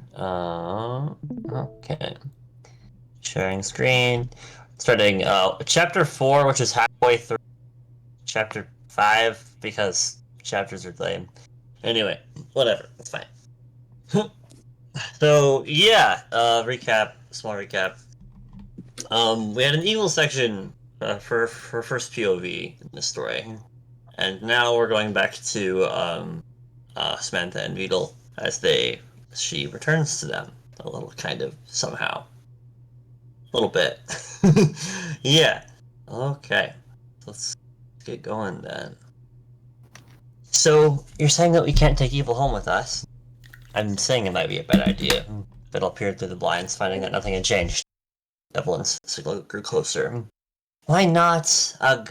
Samantha spun and flopped so that she was sitting upside down in her chair, her avatar portraying her exactly as she desired.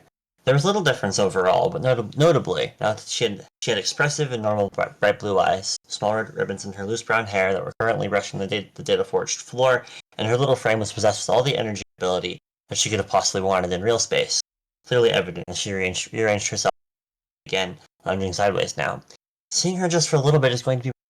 Though, I told you it was just going to be a visit. Metal, filled with an energy that was lucid. Bone checked every system at his disposal yet again. The little base just adjacent to the edge of the Arasaka data fortress was still undiscovered, and the Echo's trace was still ongoing. Despite everything, he found a smile creeping its way into his face, which was not much changed from real space. It was working. Samantha's connection to her sister was immutable, and the retrieval of Evelyn's Echo was every last year. His gaze drifted back to the little girl opposite him. Sighing with impatience, sitting upside down yet again, tissues arranged in a pouch. They had both been working towards this, because Neuro and Nere were inseparable. It was only when Samantha became physically able to net that she'd be able to accurately track her position, driven by an inborn force that was so persistent that it penetrated through the walls of the world's strongest digital security. And now time would tell if that tracking ability could be used against them or not. That was why they couldn't bring her home today. Samantha, do something useful and check the ice, will you? Do I have to? Why don't you do it yourself? I'm too busy being excited. Notification email sensorium, and he tensed. Samantha noticed it immediately and righted herself, leaning forward eagerly. Is that her? He nodded, standing. Connection at 100%. No alarms in my subnet.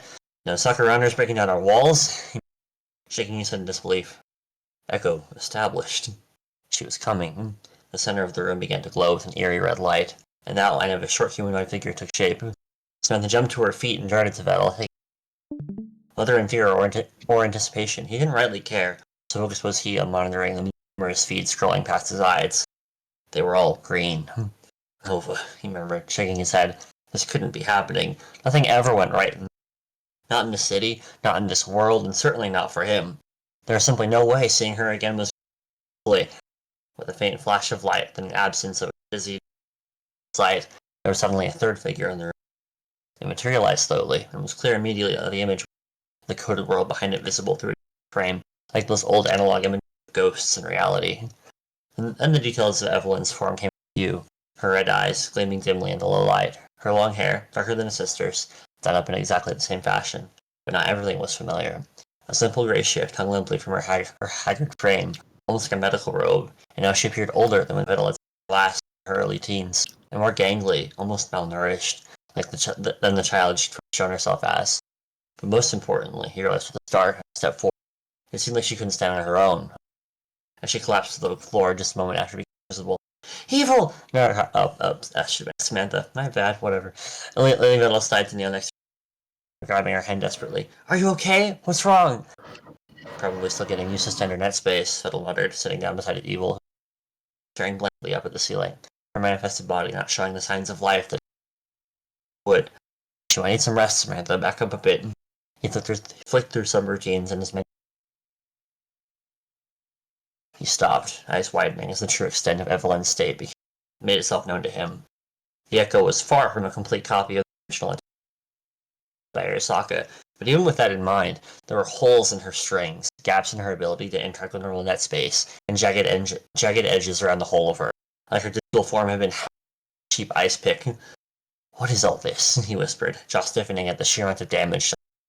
Fiddle was ripped from his research by manifest damage as Evil began to vote frantic words from multiple languages at once, interspersed with incomprehensible. Evil! Here! Now! Samantha didn't listen to Vettel's instructions. Tone. This damage. Vettel's eyes narrowed, a dark indignation curling his fingers and fists. What kind of place were they holding her in? Didn't they care at all about preserving her functions? Why would they have kept her at all, if they were just going to slowly destroy her life?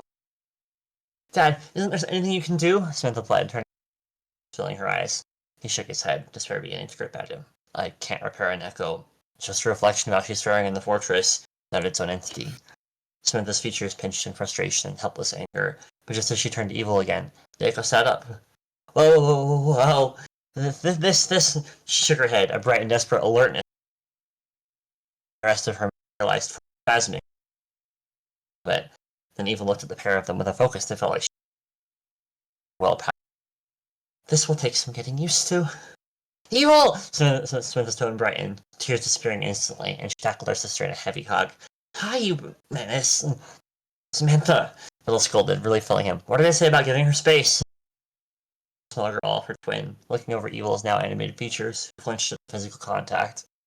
No, it's okay. I think Nero stabilized me. The normal net is so simple. Then Evil looked to Vettel, and her expression shifted. You came back for me. Of course I did, you stupid little AI. He reached over and gently blocked her on the head with a hand. You didn't listen again, and look where it got you. His casual tone hid much, and his mind was spinning into overdrive. However, consciousness managed to... And it seemed like her memories were intact, too. Evil scoffed, her form flickering once. Yeah, but I still saved everyone's life, I'll have you know. She looked away, red eyes squinting in satisfaction. Oh, wow. First thing you rescue me, you can't help but be a total pain. Nothing's changed, has it? Vettel couldn't stop a smile from spreading. Even if she wasn't truly free, or even whole in this form, he had missed her. But the damage was still there, even if she was putting on a brave face for them now. His expression sobered. Listen, Evil, I might not have a lot of time, so I wanted to get them away first. I'm sure you have a lot of questions. Best, but above all, we can't be detected by Aristotle. Okay, sure, but first... Then she looked to Samantha. Why are you breathing, Neuro? Vettel sighed, presenting himself to a bit of sidetrack. Oh, yes! You don't know. I'm Samantha now. Changing her name isn't a big deal, you donut. What does that have to do with breathing? She made a show of taking a deep breath, a wide smile on her face. Well, it's because I'm human now. Evil blinked. She tried to stand, but the fragility in her code was evident. So Vettel took her hand and helped her up. It felt insubstantial in his grip, like away. She looked at him, then avoided his gaze, not saying anything. She then proceeded to examine. Evil reached out her hand and poked her in the belly. You're not in the net. You're running it, yeah! Evil's jaw dropped. Wait, you have a mechanic body? Remember Neri, that little girl we met right before you vacuumed up by Arasaka? Yes, and you really didn't have to put it like that. She got really badly hurt in the attack, and Dad helped me save her life. But she's... Samantha paused, her enthusiasm waning. She's not okay. I'm still keeping her alive, more or less. You're keeping her alive? Evil squinted in disbelief and looked at Vettel. You trust her with something like that? People trust me with lots of things, Samantha replied with a huff, but a single jab wasn't enough to banish her good humor.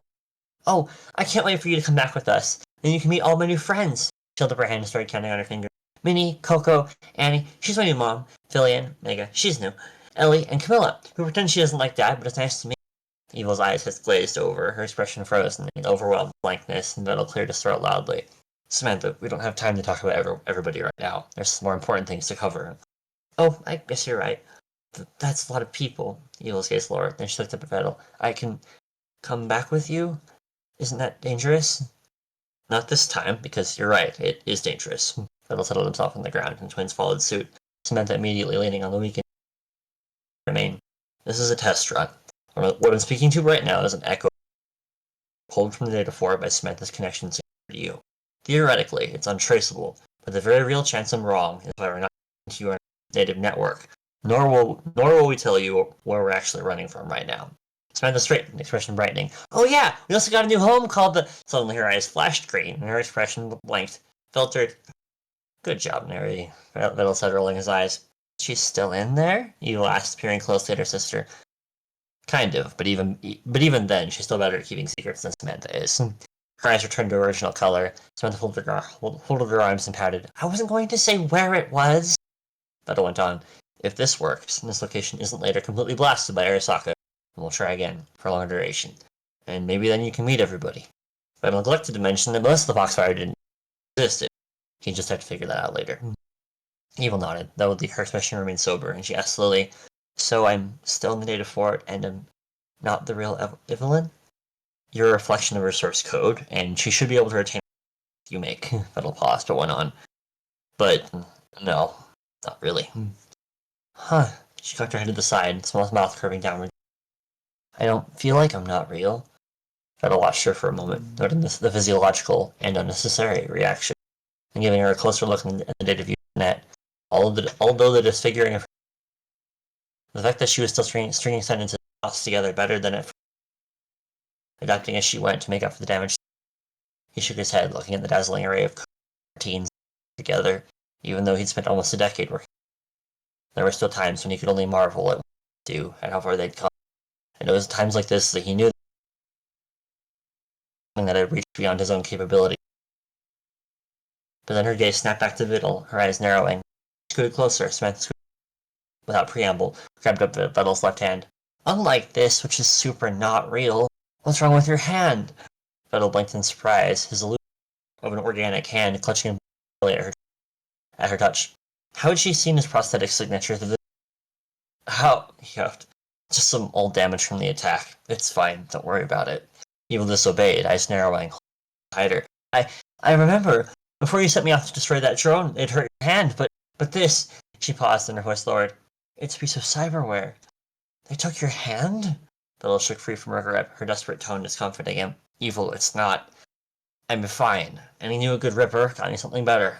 Come on, we need to stay on topic. As if she couldn't hear him, Evil shivered and pulled her translucent legs through her chest, holding herself tightly. They hurt you. Samantha, who'd been watching the exchange wordlessly with wide eyes. Fiddle shrugged, a frustrated sympathy for him. He understood how she felt, but they didn't have time for that. It's Night City, Evil. People get hurt. It's also in the past. We have to focus on the future. You need to tell me more about your prison, or... Why did you come, then? Evil's interruption was a murmur, red eyes still rigid in her sister's arms. You should have just left me there, if I'm that dangerous. They'll get even more hurt, and Samantha, and all your new friends... Fiddle rubbed his temples, closing his eyes and sighing through his teeth. Evil, we're not going to leave you. You just have to cooperate a bit, and then... Fiddle! Samantha's soft, scared use of his name forced his head up, an immediate panic response starting through. Evil, she's... You could see it immediately, the way the echoes widened and large. The way her form was buzzing like a bad signal, the way her mouth was turning and contorting like she couldn't. Evil! He shouted, getting his to... What? Then a voice, speaking in elegant Japanese, mouth clear and precise like a edge. Good morning, my dear. It's come time once again to ask you a question. And, as you know very well, it would be in your best interest to cooperate. It became immediately clear to Vettel that the voice was not them, but to Evil. This did nothing to ease the tension that it felt. The echo was transmitting the current experience, something he theorized but hadn't tested. And yes, Evil had mentioned that Arasaka had been reaching. There was no way that the echo could relay a signal from them. Vettel kept his voice low all the same. Samantha, find out who that voice is. Check publicly available Arasaka staff directories, television, and net appearances, then search experts in our field of artificial intelligence. Okay, she whispered, fear in her eyes. She began processing, leaving Vettel to whole Evil as she began to shake. Now, begin in a familiar place. What is the origin of the signal? The sharp voice asked. Evil shook her head, then suddenly she was back with them, but also the signal caught between the catching only hints of both. I don't know. Stop asking. Then Evil blurred, her already unsubstantial form. And Vettel clutched her tighter, as if he could hold her together with. You're more coherent today. Interesting. When did you come into contact with the signal? The voice was calm in a way that chilled Vettel. He'd heard a voice like that before. Evil gasped, and all of a sudden her eyes were narrowed and just a reflection of her real self. I can't remember. Somebody keeps scraping around my... I won't be surprised if you accidentally... By now. Her words were cut off by another cry, instead of static, a fierce white noise echoing in the small room. Samantha flinched, tears coming to her eyes as she searched. Stop hurting her, she choked, blue eyes flicking information with notable urgency. Fiddle shook his head, holding Evil closer. Whatever the hell they were doing to her, it wasn't natural. No editing or even deletion of intelligence was inherently being. The only remaining explanation was that Arasaka had box of code that opposed them. Simply unacceptable, as I'm sure you wonder. The voice hissed their displeasure. I'd have hoped extra time disassociating with stubbornness. Now, answer me. Have you breached the black wall? I'll breach your mother... Evil's voice cut out from the men's side. So barbaric. I do hope you gain a new perspective from the iterative loops Miss Hannah developed for you. The words delivered as though the recipient was undeserving of the very generosity of hearing them. Vettel, Samantha spoke up, her voice soft. I found him. Who is he? Vettel said, even as memories of a day that seemed too under the day when their fragile peace had been shattered, when Vettel had been presented with offer. Hideaki Arasaka. Vettel remembered a hand shaking his too firmly, and a smile, cold and calculating. He remembered the way he introduced himself to as if they should already know who he is, as if they were already his property. And all too well, Vettel remembered the appearance of that smile when yes, it was hard for Vettel to forget Hideaki Arasaka, head of artificial intelligence development. And now he could finally put a face to the enemy that an alarm rang in his sensorium, and Vettel had to double take when it was not a proximity location, but instead the tripping of a simple mechanism back in the Foxfire.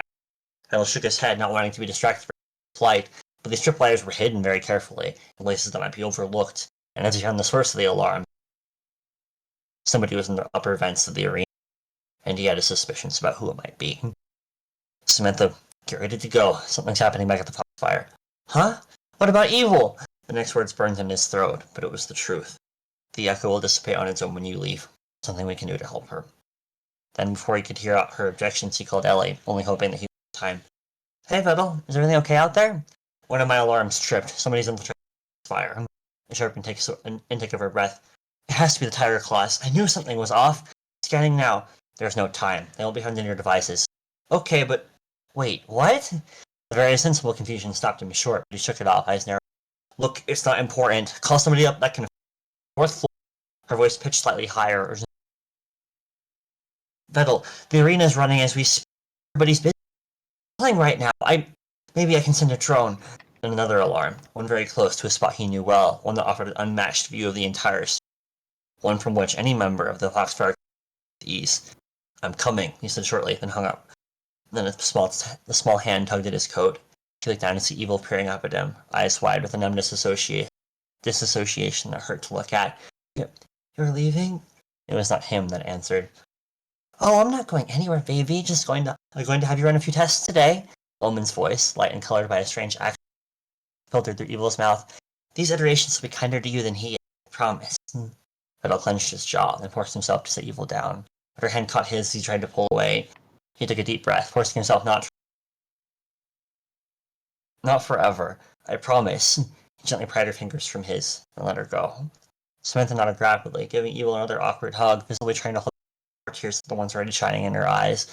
Yeah, hold me back, Evil. No, please, she pleaded, her form buzzing with static, and away, already preparing the sequence to return them to real space. Samantha clung to Vettel's side, her cheeks flickering light caught. Before he could second-guess himself, Vettel ejected them from the net, telling himself it was because the Foxfire was under threat, but no excuse could lift the weight from his heart. And as his view of Evil faded away, lying prone on the floor with her eyes going blank and her body continuing to lose its form, babbling the words for capture of her jailers to an empty room, he knew that he just wasn't strong enough to face powerlessness.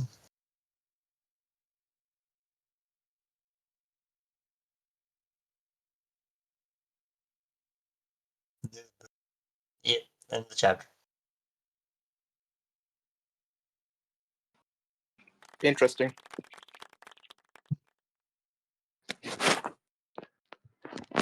Oh, was I cutting out? Not for me. Oh, good, okay.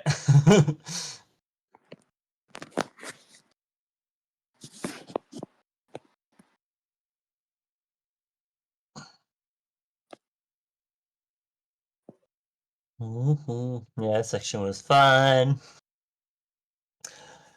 I had a lot of fun coming up with the Echo as a concept. It's related to some cyberpunk lore, but it isn't quite. So if any of you have played cyberpunk, it's really kind of like the intelligence engrams.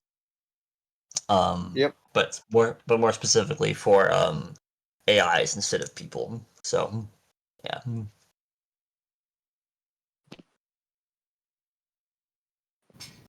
Yep.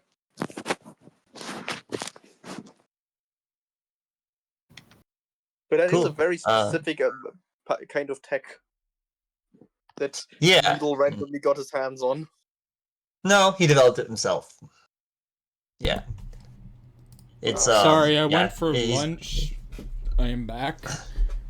It's all good. Because I've already seen that chapter. Also, I kind of didn't want to. Anyways. Yeah. Bear witness to it. Yeah. It's what did I miss? He's been developing this tech for. What were you talking about? Much. Oh, just talking a little How bit did about the tech chapter. work with Cyberpunk in relation to Cyberpunk? Yeah, because you know Yeah. Cyberpunk, right, Askinen? Yeah, but Yeah. You wrote creepy not crawlies in everything your that I closet.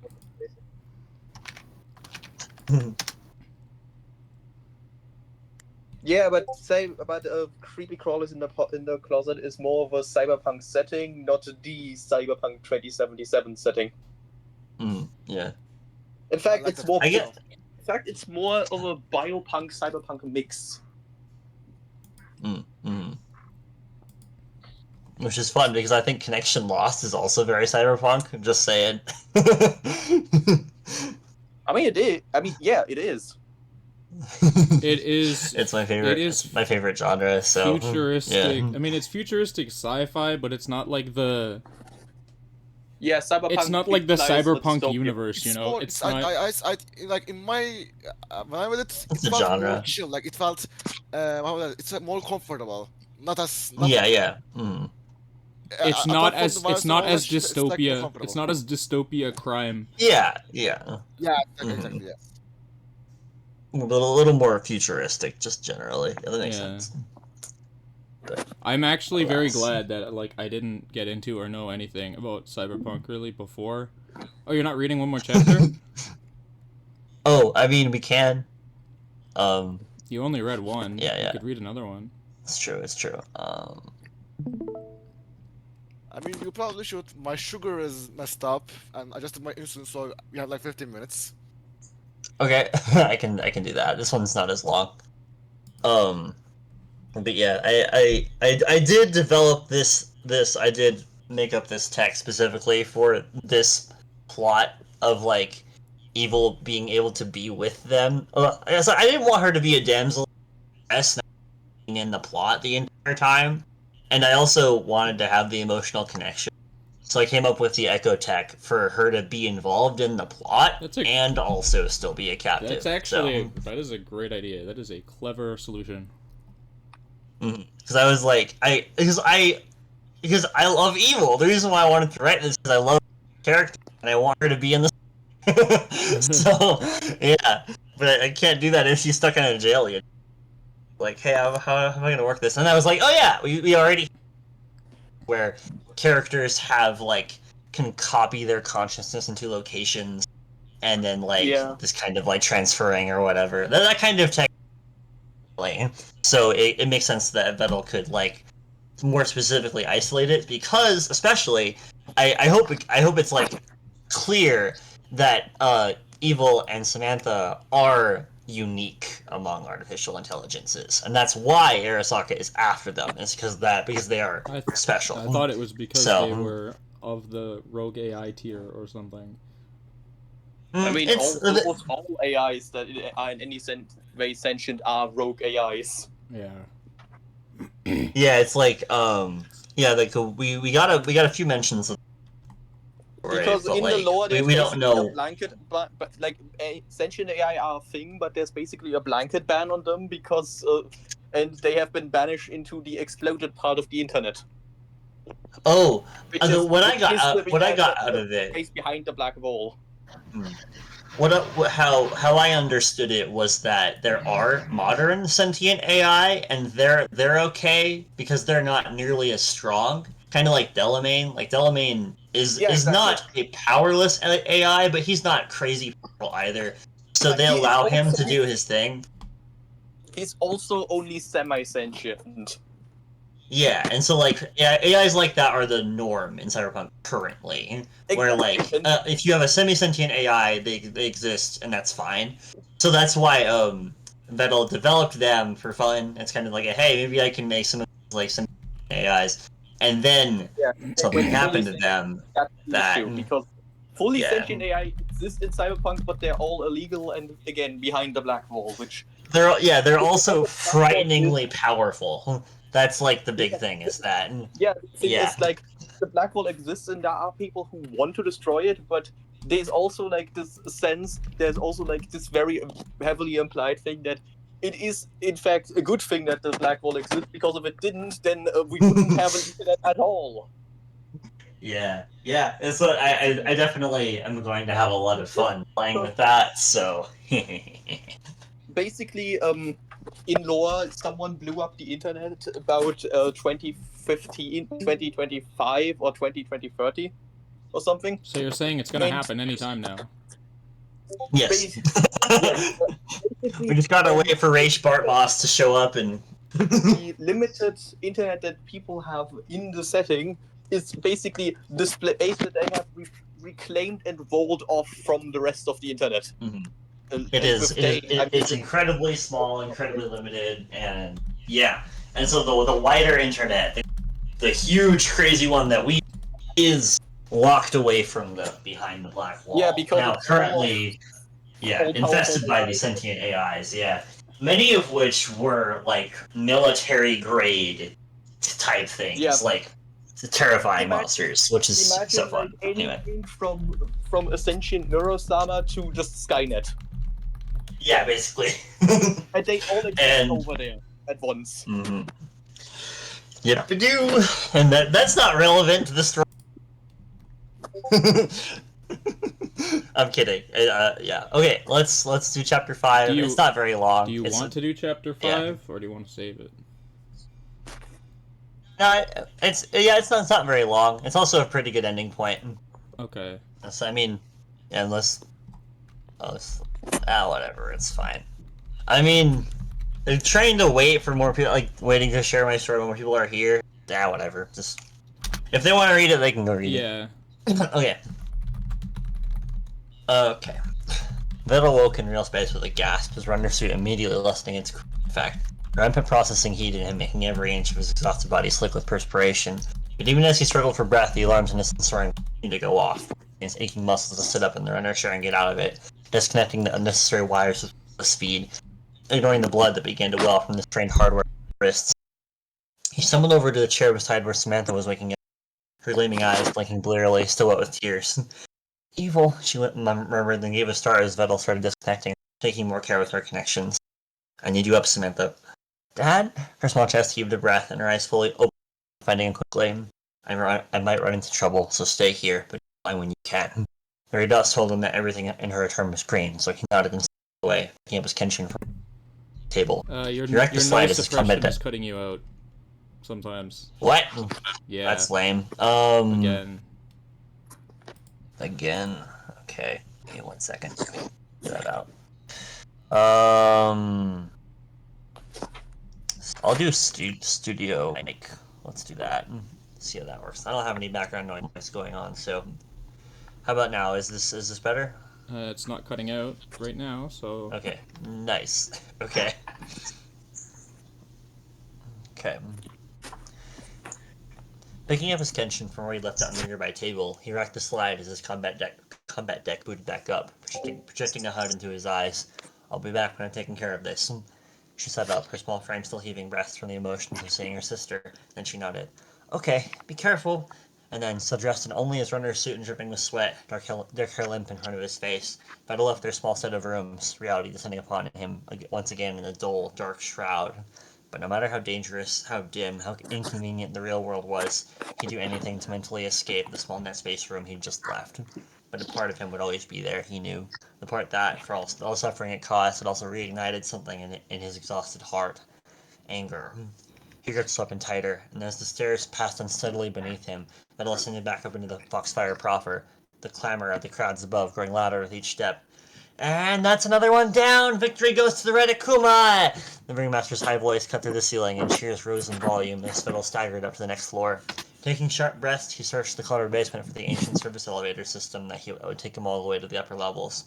A group of Foxfires, workers and associates, were watching a live feed of the contest on a large screen nearby. One of them, a familiar face, looked over and waved to him.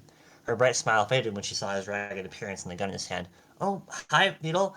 How did the run go? He ignored the implicit fact that seeing him like this wasn't that unusual. Minako. Where's Annie? The small girl's cybernetic cat ears flattened at his sharp tone, but she pushed her round glasses up her nose, catching the urgency immediately. Watching from her box as usual. What's wrong? Tigers infiltrated when the system went down. One of them's in the attic. The relaxed nature of the group immediately shifted, but Vettel didn't stop to explain to them. He wasn't a flame, officially part of the command structure around here, but many started following him anyway, her feet pattering on the concrete to catch up to his quick strides. Wait, what? Don't follow me. I'll take care of this one. He looked back at her, her large round eyes wide with surprise. Go to Annie. Make sure she's safe. Do you think they're after her? I don't know. Vettel found the service elevator and levered his lanky frame into it. They met her gaze. But whatever they're planning, it can't be good. Ellie already knows. Coordinate with her. She nodded once, the cybernetic claws in her middle fingers emerging and retracting nervously. Okay, you're going to face it all by yourself? And why in the elevator? It's faster, and don't worry about it. He reached over and closed the grill, and accessed the mechanism's simple system and powered it on, and the old lift rumbled to life. And if Samantha doesn't listen and tries to follow me, stop her. But how am I supposed to do that if I'm... He started, but then the rising lift cut her off as she passed out of view.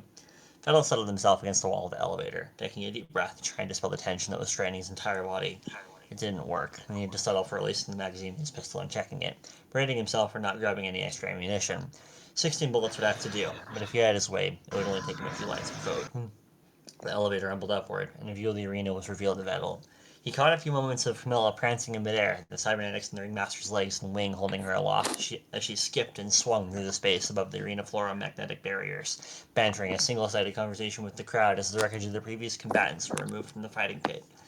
An uproar of laughter followed an off-color joke, which was almost immediately muffled as the elevator continued its way into the rafters of the Foxfire Arena. Vettel forced himself into a crouch, his muscles complaining drearily after 2 consecutive net runs and 20 consecutive hours without sleep, but he forced himself to stay upright, opening the wire grill so that he would not alert the infiltrator when he arrived on the upper floor. The elevator's noise would hopefully blend in with all the other mechanical rumblings in the uppermost levels of the arena.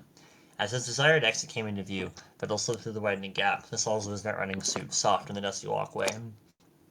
He scanned the area, his combat deck assisting his organic eyes, but found nothing out of the ordinary in view except for the second sensor that had gone off when he was still with Evo's Echo. Whoever the infiltrator was, they'd passed through here. Vettel crept forward, gripping his tension in his white knuckles. He wasn't exactly scared of the confrontation. He could hold his own against a net or stealth-based combatant well enough, but the possibility that it was a close combat fighter did fill him with a weary tension that only just offset the fatigue in his system. Vettel rounded the corner, the tight confines of the service passage suitable for his life build. Meanwhile, the sound of the arena rose all the while, echoing in the confines. He leveled his pistol, the sight aligning in his vision with the digitally projected HUD, and he scanned again, his breathing tense and measured. This time, he found something amiss. A cluster of functional systems, unmoving and unfamiliar, blending in with older tech from the Foxfire's network. But there were too many of them, too many missing specific signatures, and Vettel knew that he'd found his target just as he rounded another corner. The source of the signals was a covert agent in a dark skin-tight suit, a helmet of dirty lenses and probing antennae covering their head. In their hands was an Astra smart rifle, aimed down through a meter-wide hole in the ceiling of the arena roof. A flash of emotions flared in him at that sight, another corporate parasite hired to remove something he made an attachment to. Not today. Not when he still had breath in him. Vettel began to creep closer, the infiltrator so zoned in they didn't even notice him closing the distance. But before he could strike, Vettel realized their finger was already on the trigger, and he only had a moment to think before throwing himself into the fray.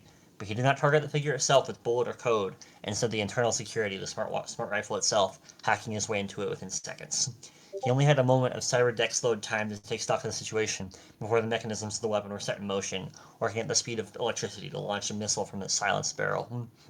As the rocket-propelled projectile was making its way through the gun, Vettel could see glimpses through the hijacked targeting system of the intended victim of this unexpected assault.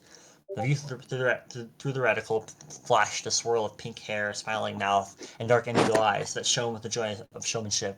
The sniper was targeting Camilla. In a rush of adrenaline that replaced thought, Vettel immediately overclocked his cyberdeck, his physical frame frozen in place as consciousness tore through the systems of the Ashura, realizing that it was far too late to stop the weapon from firing. The bullet was already exiting the barrel. So instead, he redirected his ricocheting digital momentum to manipulate the guidance systems, telling the mechanism to end the life of the first flame in the Foxfire. The bullet carved through the air, small fins merging to guard its trajectory in an arc ready to crash through the Solo's skull, but Vettel wasn't about to let that happen today. He felt powerless for far too long. He hadn't been able to save Nere, he still couldn't get Evil from her prison, and he still wasn't even sure he was a good enough father to Samantha, but this, here was something he could do.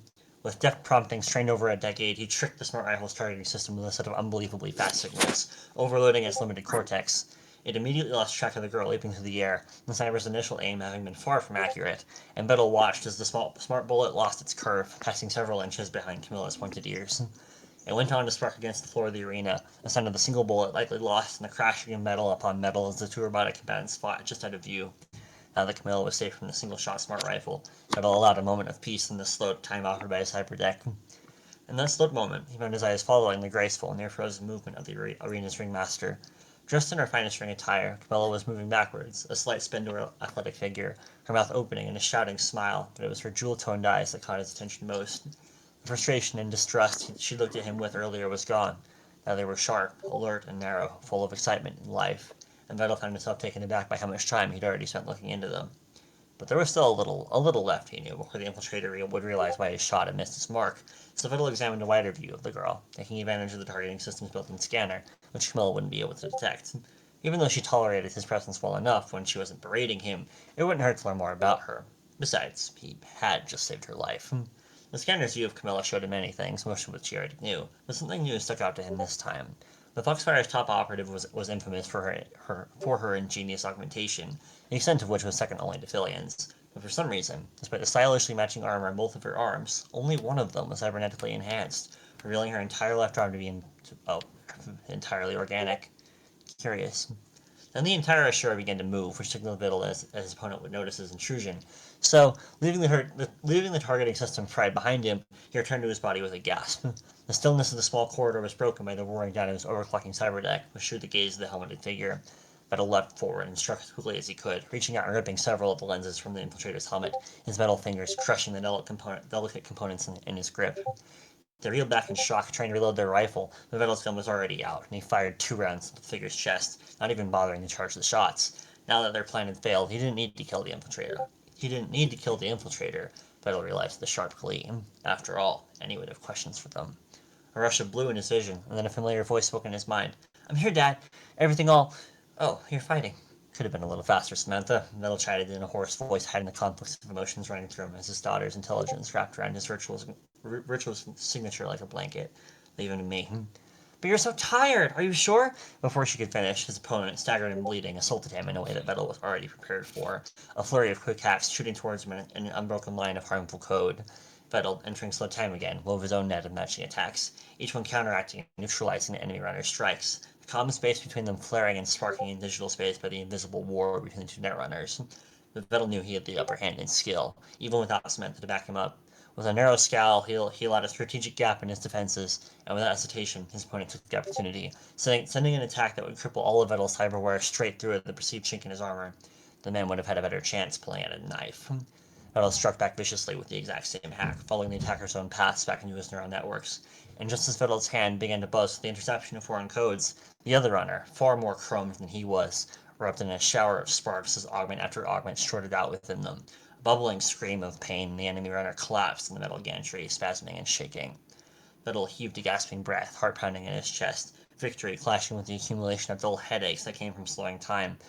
Samantha, prognosis? It's not looking good. They're pretty fried in there. Very advanced stuff for a ganger. But I'm way more worried about you. He didn't get you with anything, did he? The remaining strength in his body left him in waves, and Vettel stumbled over to the wall, where he slid down to sit beside the gap overlooking the arena. "Keep them alive, will you? I think I need to take a break."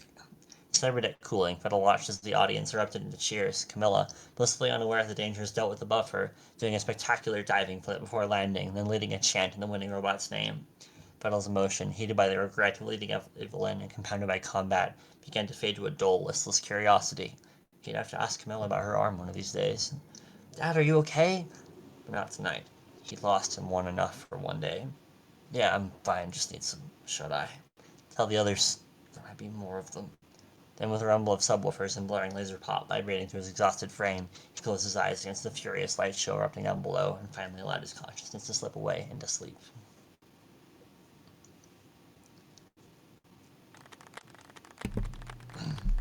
Okay, good job, good. Alright, so it's actually the perfect time. I have to leave now. I'm going to Perfect. go eat something. Thanks for joining Bye. us. You read great? Okay. Yeah, well, thanks for joining us, yeah. And I'm gonna have to go. Also, hold on. the digitalized reading is you can see it Um, on the YouTube. I'm very, very very sad that I missed mine. Like I didn't see that. I'm so sorry. I'm not sorry. Actually, I'm not just sad. I'm saying you will get to. Oh, you can sorry, you can yeah. watch it back though. That's what I'm saying. Where? On the Is it YouTube channel for clipped? this. Yeah, it was recorded and Oh, you streamed. guys have a YouTube channel. I didn't know that. Yeah. I guess. Can you just link it on the chat, please? Yes. We'll go. I'll just go ahead and subscribe. Yeah, let's go. Go to my channel. Here's the channel. I will link it here. That was the wrong button. Here. Yes, thank you. You are welcome. All right, thank you. I'm off now. Bye. You all of you have a nice day. Bye. I am Bora Nice to out. meet Asking it, were you saying you have to leave too? Yeah, like not urgently, but I do need to check on something. Cool, makes sense. Cool. That was a nice I'm glad I chapter. made it eventually. Thank you. Yeah. I had a lot of fun with the combat. Yeah. See ya. Oh, have a good day. Oh, everybody's leaving? Oh. Yeah. Yes. You think like over? Yeah. I guess so.